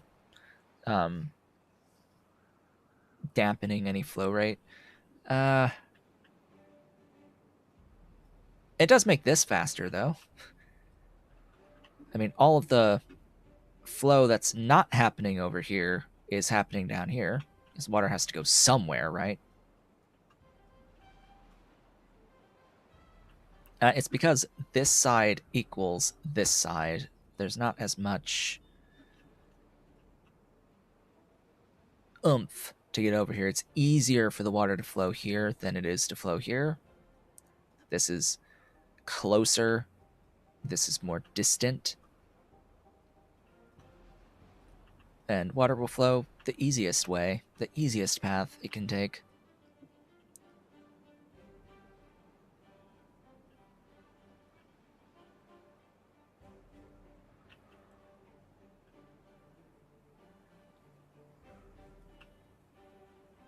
But because I want the water to be in here, no matter what, I have to just live with this.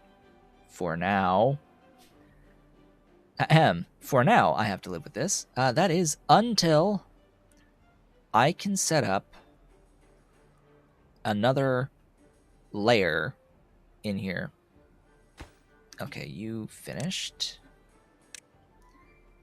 Good.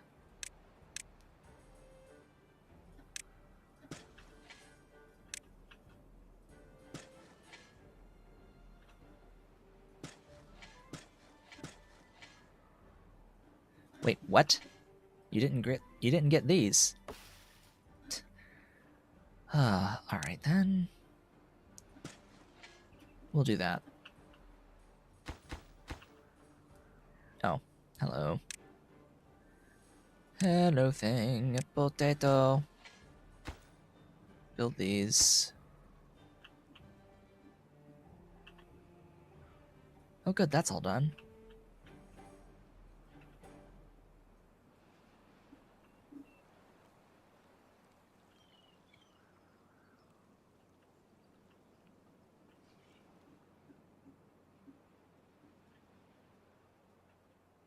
I would like to see some explosives today, but we have to make sure that this district is set up properly, and it will be sustaining.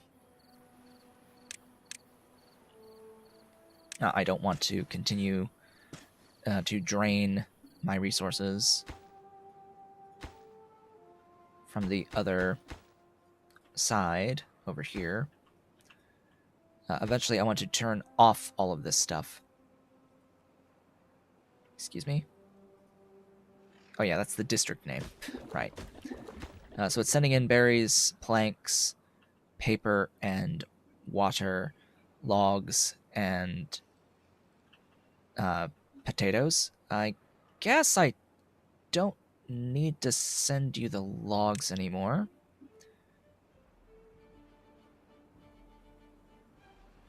I'll continue sending you the berries because I have thousands of berries.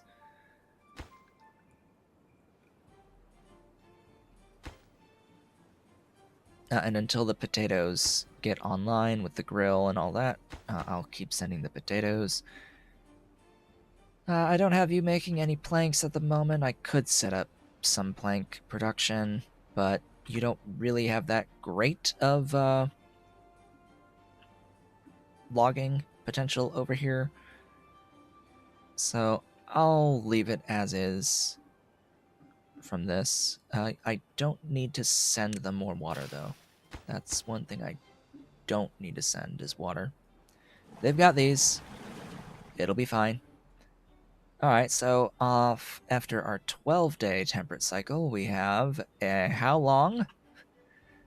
How long is this next drought cycle going to be? Please don't be 9 days. Please don't. Okay, it's 6 days. That is the 1 day more than the minimum.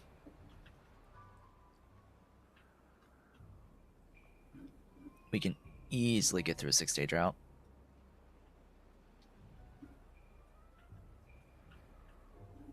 Oh, right, I should be planning the beehives. I should be placing the beehives. Yeah, because I'm literally sending my paper in. So the beehives, 7x7, the middle of a 7x7. So we've got 1, 2, 3, 4. This tile.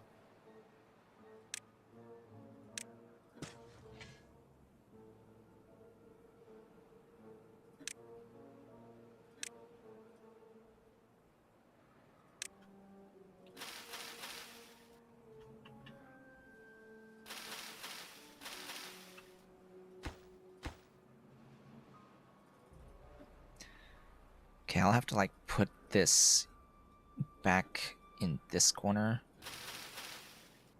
Ugh. Ugh.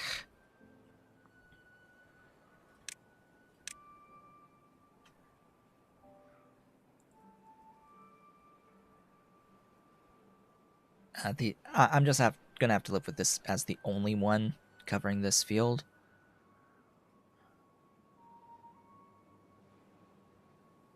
Because that's not going to be worth it, putting that there.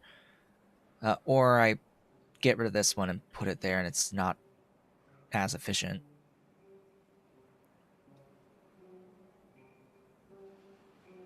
Nah, that's not going to be worth it. It'll cover only these here, these 2 lines. All right, then.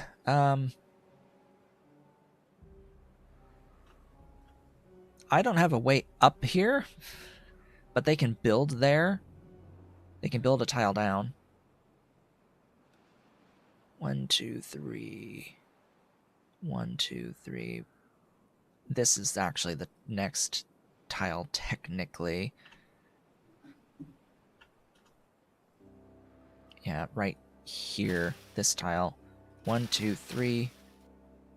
1, 2, 3, 4. So let's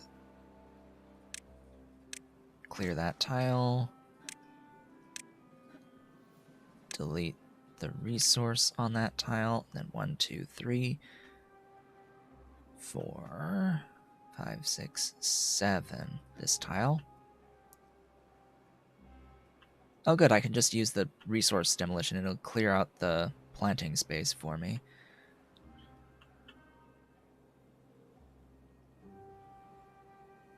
Ah, that's the next tile for you. That's the tile for you. I think there's a little bit in here not covered, but that's fine. Oh, great. Next one is there. All right then. Structure 3 tiles. Can I place this on a... Frick. It's ground only. Great. Just fantastic. Why does it have to be ground only?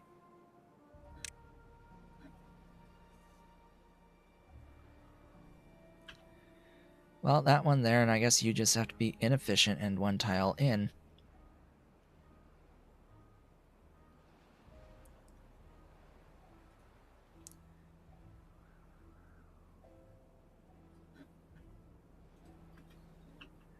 Yeah, it makes no sense why you would have to put it on a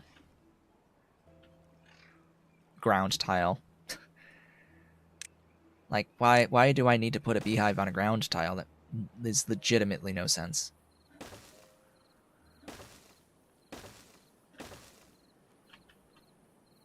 Ooh, can my builders reach there? No, they can't.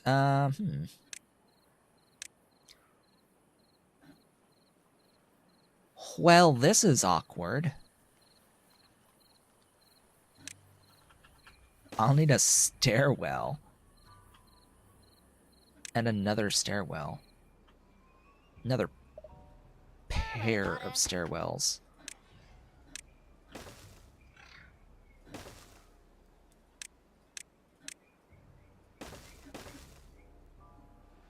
Because these deconstruction, logically, is handled by builders. So we can deconstruct only with the builders. Couldn't I have just centered this? 1, 2, 3, 4, 5, 7. I could just put it here. Right here, and we covered all these. Wouldn't have covered this, though.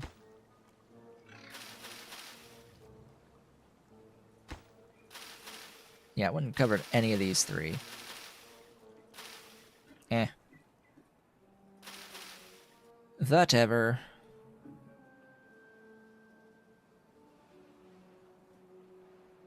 There's still quite a few things that they're trying to build. Oh, and I don't have any of the logs. Because I stopped sending them logs. Great. You're just going to eat my logs forever.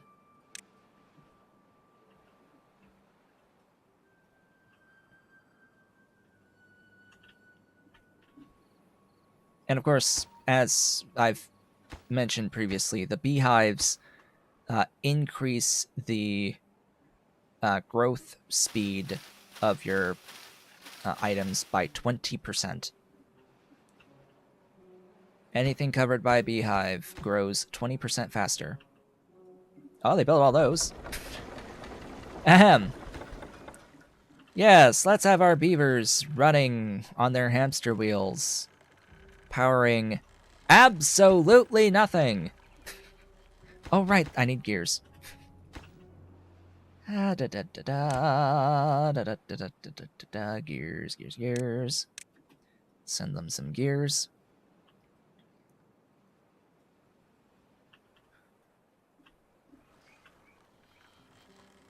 You know, it would be nice for the game to have a bit of logic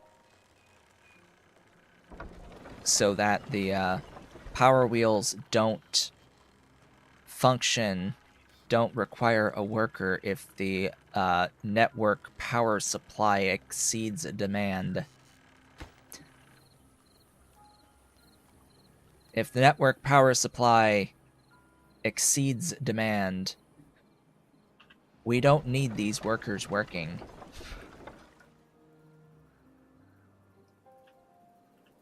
I hope that makes some degree of sense.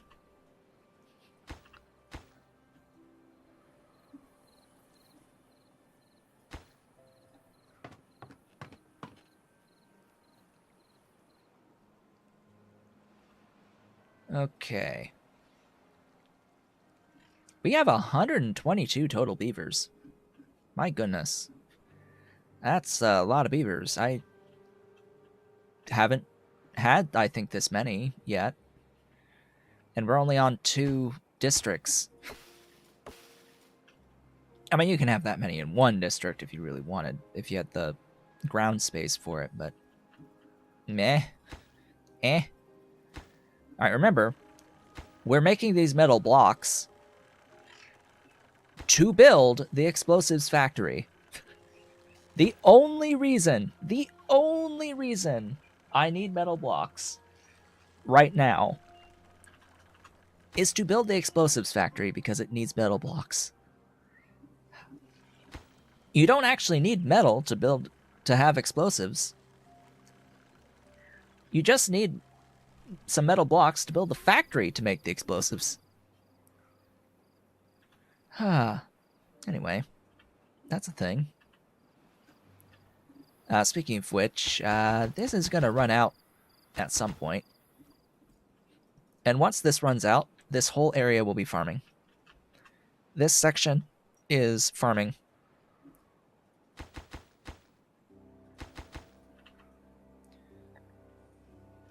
And then I have to get out here for a permanent supply of scrap. And here as well, I can get a district positioned close enough to access both of these slots. The only issue I have with a district here is feeding that district. That's the primary problem. So this is going to be feeding the district that's up here.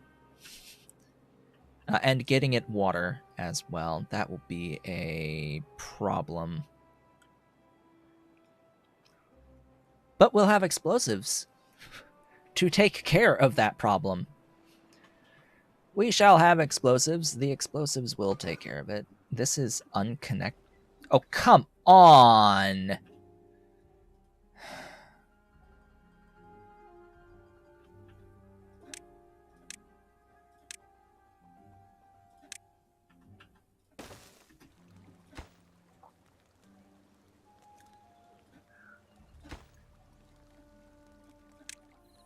I built it backwards.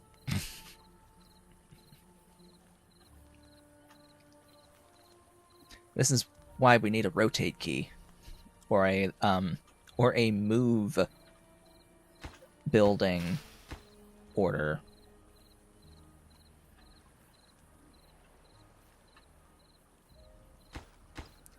Six metal blocks of 30 required.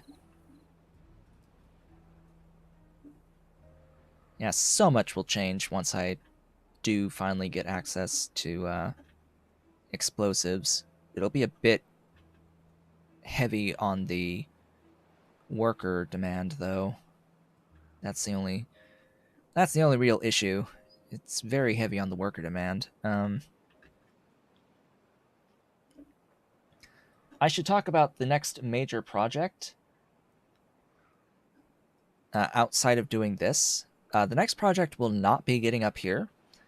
The next project will be getting a district that is over here again, going back over here, so that I can levy this another level, or so that I can dam this at the next level, is how I should word that, and start manipulating the water in here. A building lacks workers. Oh joy. Oh bliss. I need more housing. Ah, see, this is a spot right here, if I wanted to put a house here, this spot is where you would use a triple lodge. Right here. One example of a spot for a triple lodge. I'm still not going to build a triple lodge. I cannot be bothered.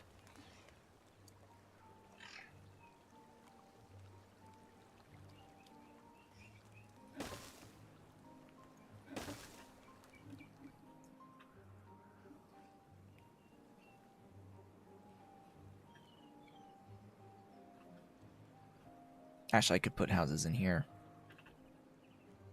I could move this path down a tile and put houses along here.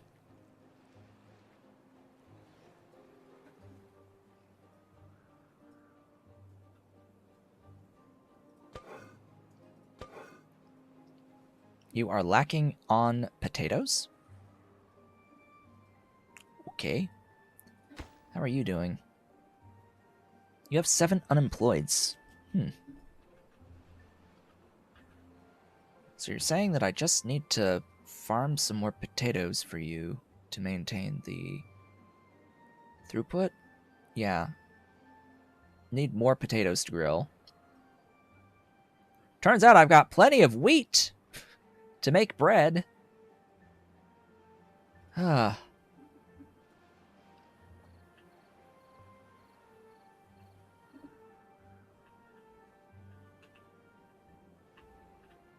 We're not in a drought anymore.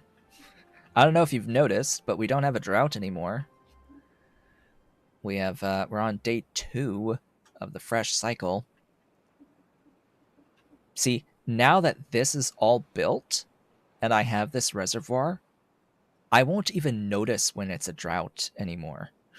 Like, I'll have a hard time even noticing that there's a drought. Especially if you're not relying on water wheels for power. There's effectively no difference between having the water flowing and not having it flowing. Just so long as there's enough of a reservoir to last through the max length of drought. Which there is. I have enough to last through the a 9-day drought. It's fine. It'll be fine, right? It's fine. You have unemployment, do you not? So I can just migrate 4.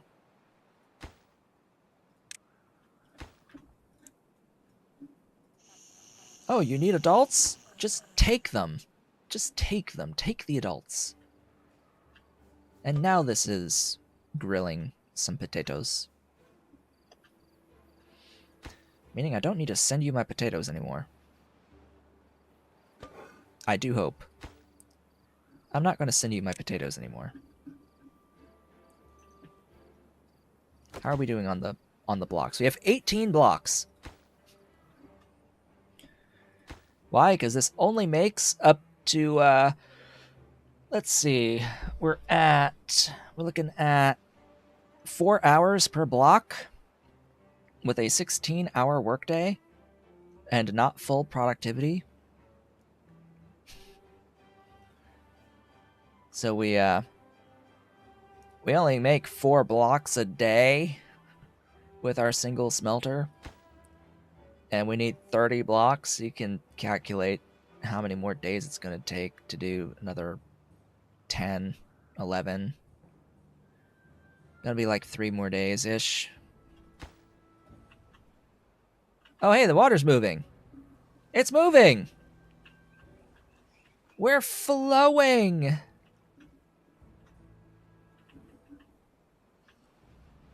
Why are you at 3? Did we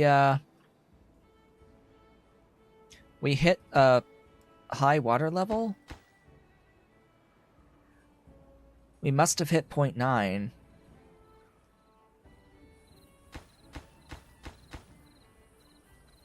But now it's down to 0.4. Again, because I don't need to rely on these water wheels. It doesn't matter to me if this water is flowing or not. So hey, it's flowing. At least it was flowing. At least it was flowing.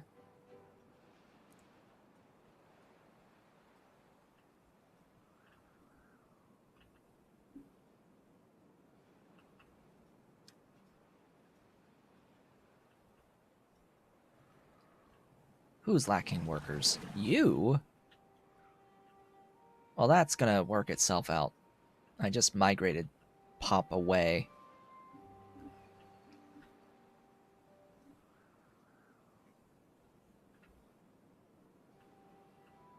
Heck, if anything, this district needs storage. We need more storage in here. I also really don't like the storage mechanic, by the way. I don't actually like the storage mechanic in here.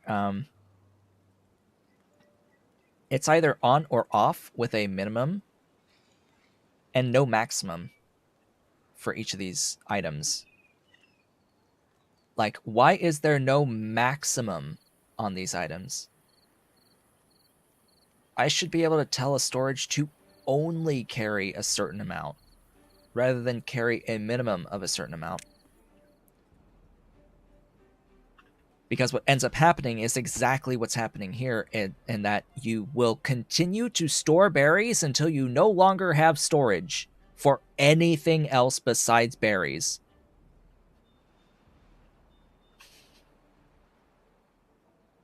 Oh, but you can turn a warehouse off, but that just shifts the issue to some other thing besides berries.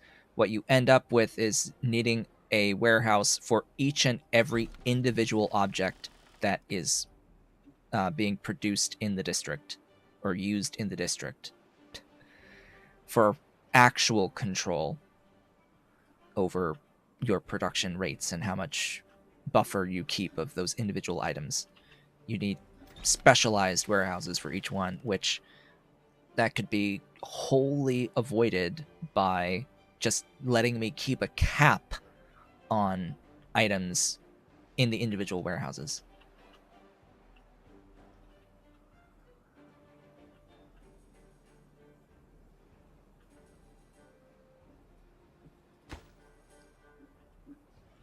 Anyway, maybe there's going to be a mod for that at some point. Or maybe not.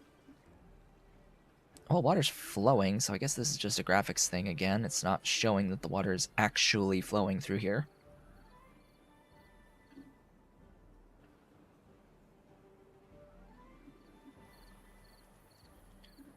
Right, how are we doing? Ah, right. Beehive. Beehive, beehive.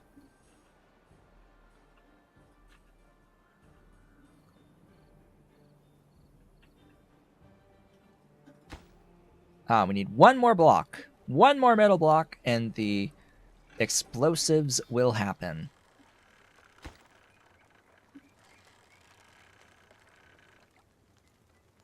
Because we have plenty of paper being delivered here. Alright, that should be it. The builders should be building. There we go.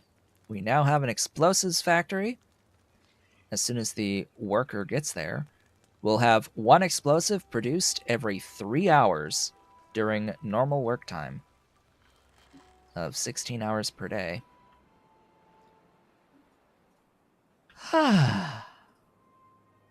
Glorious. Beautiful stuff. First things first, we're going to be blasting a few things. We're going to be blasting here. And then, this is a little bit tedious to count, but it's 16 tiles, technically. I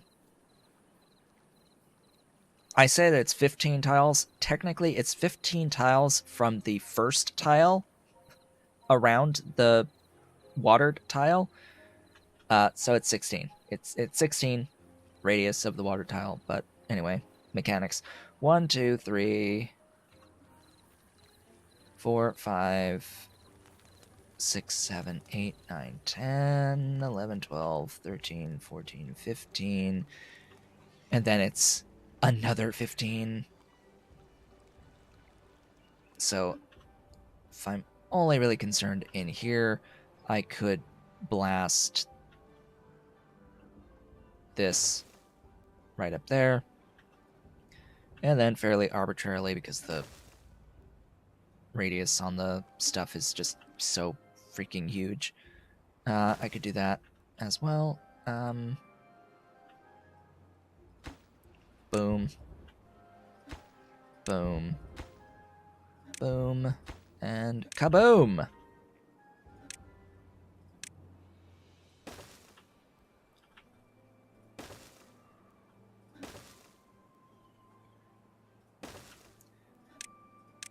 Kaboom!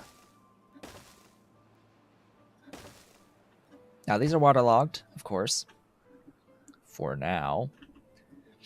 I will also want to do a kaboom.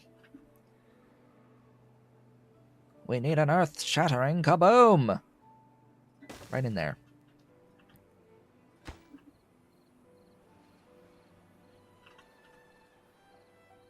Come on. Would help if we had some. We have 4 explosives. Work! Work! Come here, give me dynamite. I need explosives. Come on, explode. We need explodes. Explode it. Where's my kaboom? There's my kaboom. Kaboom!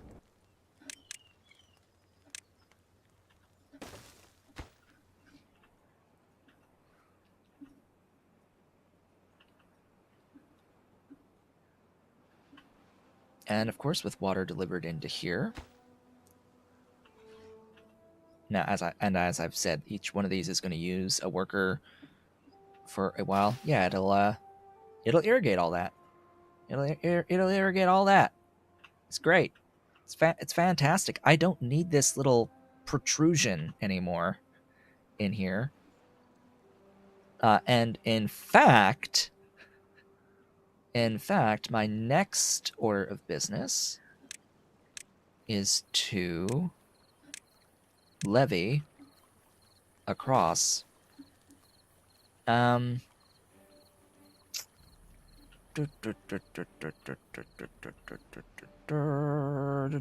I need this path? I don't think so. Yeah. So that levee should be good enough. As I said, the water does not travel through the diagonal, and everything else is covered. So this will completely block the water from accessing this, and it will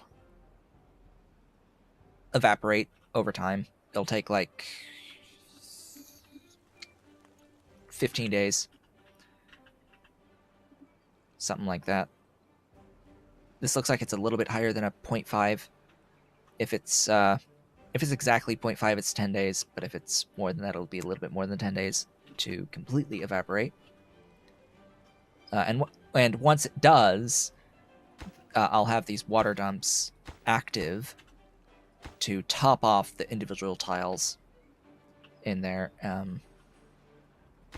Not like they need to be topped off all that often, and it's not necessarily worth the worker, but we are the Folktails, and we have infinity workers as the Folktails. We need not worry about individual worker efficiency as Folktails.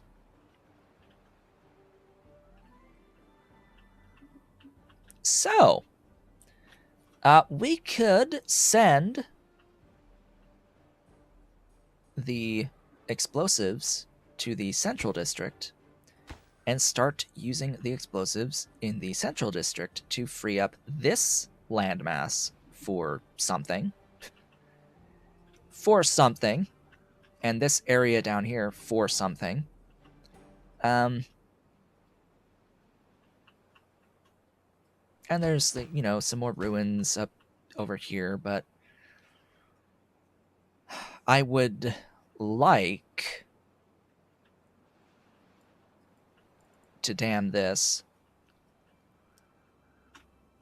I did it on my personal save. And what damming this would do would increase the water level up to the half height in here, aka it makes this river run in reverse. Basically, if this is blocked, this will get so much water in it that it actually reverses the flow. It's a bit much, but it's nice to have the depth. But I just look at this map sometimes and I'm like, this map is so large. This is a 256 by 256 it's the biggest map type. And it's got so much in it that's like obvious water paths that I'm like, huh, who is ever going to do that?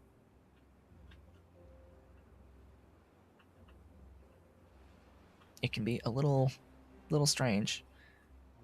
Like water will fill this pretty easily over this gap, but who is ever going to get over here to do that?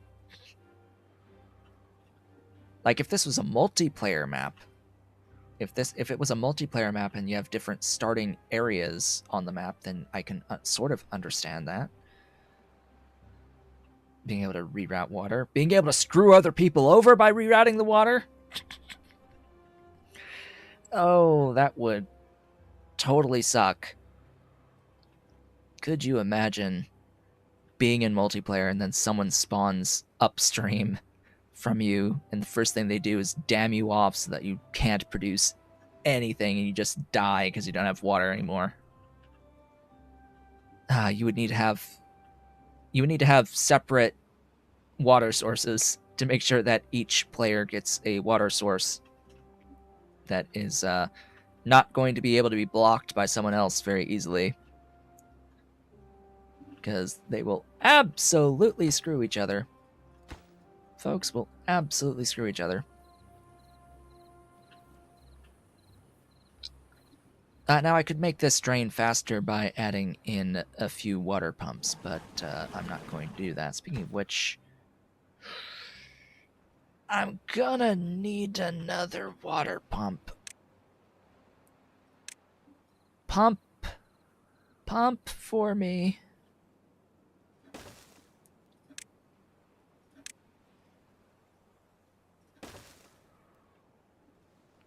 I need you to pump for me. Oh boy.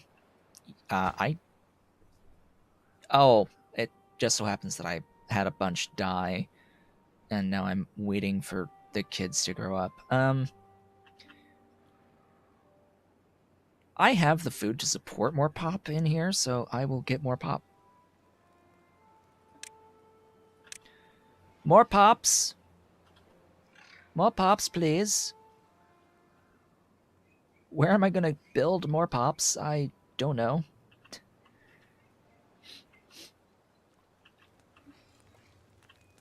I legitimately am uncertain where I will want to build housing for additional pops. I think the first thing is to get stairs up to here.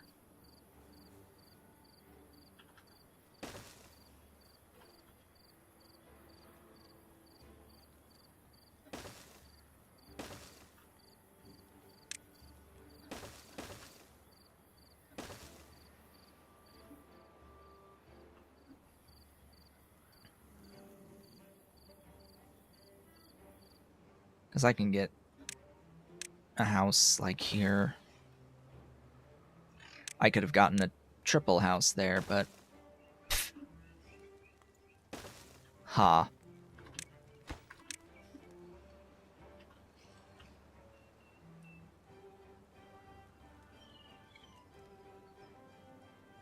Could have gotten a triple house right here, but nah. Okay, we built that thing. Still need to go up, though.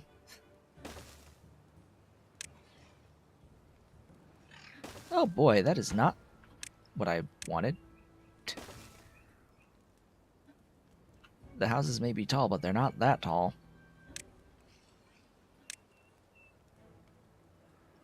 Not quite, anyway.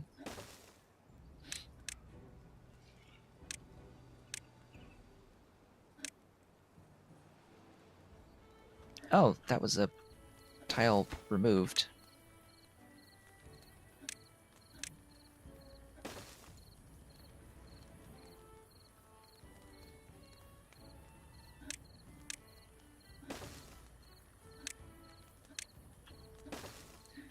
There you go.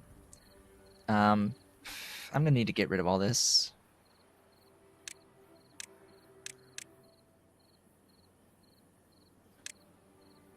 Resource demolition.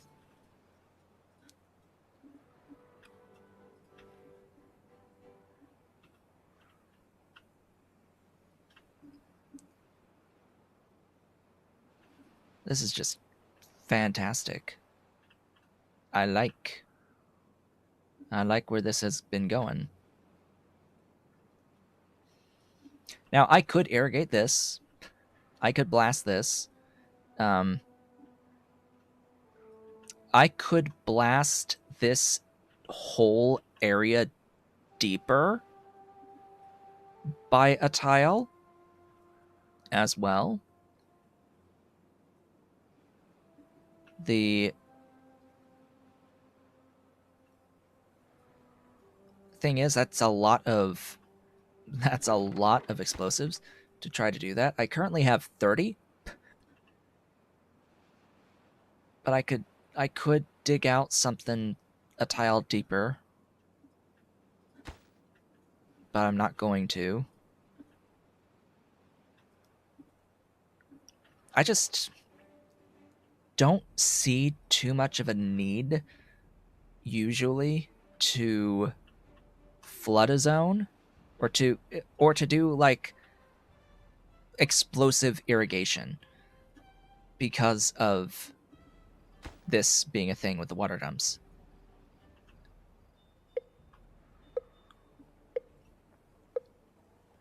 Like, I could do explosive irrigation to irrigate this area, but water dumps are fine for that purpose.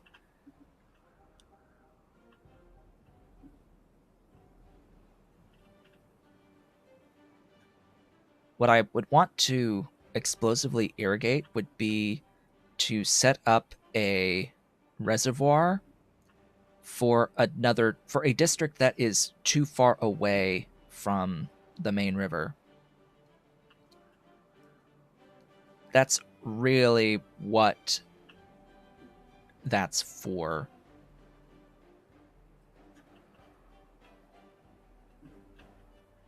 And I mentioned a few things, like I could set up a district in here and it has tons of flat space in here. Tons of flat space for building things, for farming, for like doing resin and such, pine resin and maple syrup and things, and cooking with maple, doing all that. But I also want a district that's able to reach across here with at least a level 1 dam. I think it's actually going to be like triple level floodgates. That's a bit much, though. I think just a dam across this would be what I want, at least initially. I can change it at any point to something else if I really wanted to do this long term. Realistically, long term is I set up like an actual river in here rather than this lake, and gate off sections of it. Because realistically speaking, I can have the water level be all the way up to here, right? Up to this half height. Up to this half height. If we channel the water all the way down into here, we can have, you know, this tile and half height on this tile, plus the tile that's there. So we can have a several tile deep reservoir in here. But to what end? As I am constantly getting drawn to is this concept of to what end? There's no point. There's no end. There is no end. There's not a to what end at all. It would be doing it for the sake of doing it, for like arbitrarily increasing the population, arbitrarily increasing the number of districts on the map, expanding the beaver colony, city, kingdom, whatever you want to call it, across the entirety of the map. Why? Hell if I know. But the folktales are pretty nice. It's been decent. We'll give them. I'm trying to think of what to do next stream with them outside of trying to get over here to set this up to raise it one level on here, or at least half a level on here. Set up a district over here to raise the output of the dam, but I don't know. Part of me is ready to move on to different map. Try out the Iron Teeth. So this might be the end of the Folktales. I have to decide. I'm not as keen on going too much beyond this because there's not as much of a point to it. But that being said, it's still a fun experience. I can do things in here. We are channeling this water now, making our own river basically around this. This area in here is going to evaporate out. It's currently evaporating out. Slowly but surely, it's almost completely evaporated as it stands, with nothing coming in. We've like made our own little river here, and we've gotten this area. These two areas are permanently irrigated for all intents and purposes. The next thing to do would be to continue to channel the water down to an exit, whatever exit we want it to exit from. Ideally, the lowest possible exit on the map, which is here, is where the game starts you at. And then just go from the source and build as tall as you can from there and have like areas of escape that can give you power and all that. Like there's plenty of options of things to do. It's just there's no point in doing them. Besides for the sake of doing them, there's so many creative ways of handling the water. It's just why handle the water? Why? That's the biggest question I have is why? Why are we doing this? What is our aim? The goal to have in mind?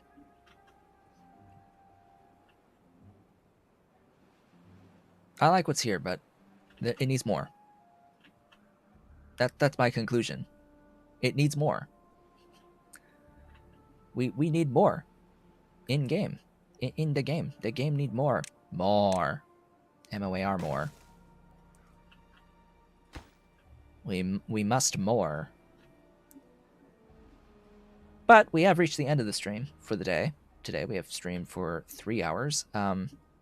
I intended to do one more stream after this of this save. It's just I'm having a bit of trouble deciding what to do that would be at least semi-entertaining for 3 hours with this save. Frankly, because you know, we've what could we do that isn't just minor extensions over what we've already done?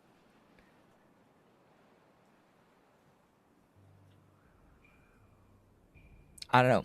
I think it's looking at towards playing as the Iron Teeth on a different map. I would like to do the Iron Teeth on a different map, a few streams of that, and then potentially once we've exhausted that and had discussions about the Iron Teeth and such and their uniqueness, move on to a different game. I think it would be that time to move on, at least until there's sufficiently more content in Timberborn. Because yeah, it is early access. It is technically a game. It is a game without a goal, and that's honestly not something that I am as keen on playing, shall we say, in like long terms. So with that, I would like to thank you all for watching. This has been Otaku Show, but if you have enjoyed today's stream, please be sure to do all of the social and engagement stuff down below the video, leaving a like, leaving a comment, subscribing if you haven't subscribed already, with making sure you have that notification bell on. You can support through various links as well in the description just down below the video. There's various things to support. There's more than just joining. There's also, super thanks if you're watching later, and chats. Eventually there'll be gift memberships happening because YouTube's adding that at some point. Lots of stuff. Lots of stuff. I will be back on Thursday to start up a Iron Teeth. I think I've decided I will start an Iron Teeth map next time. I just need to decide which map it will be, and yeah, we'll have a chat about them and what makes them unique. So I hope to see you all then.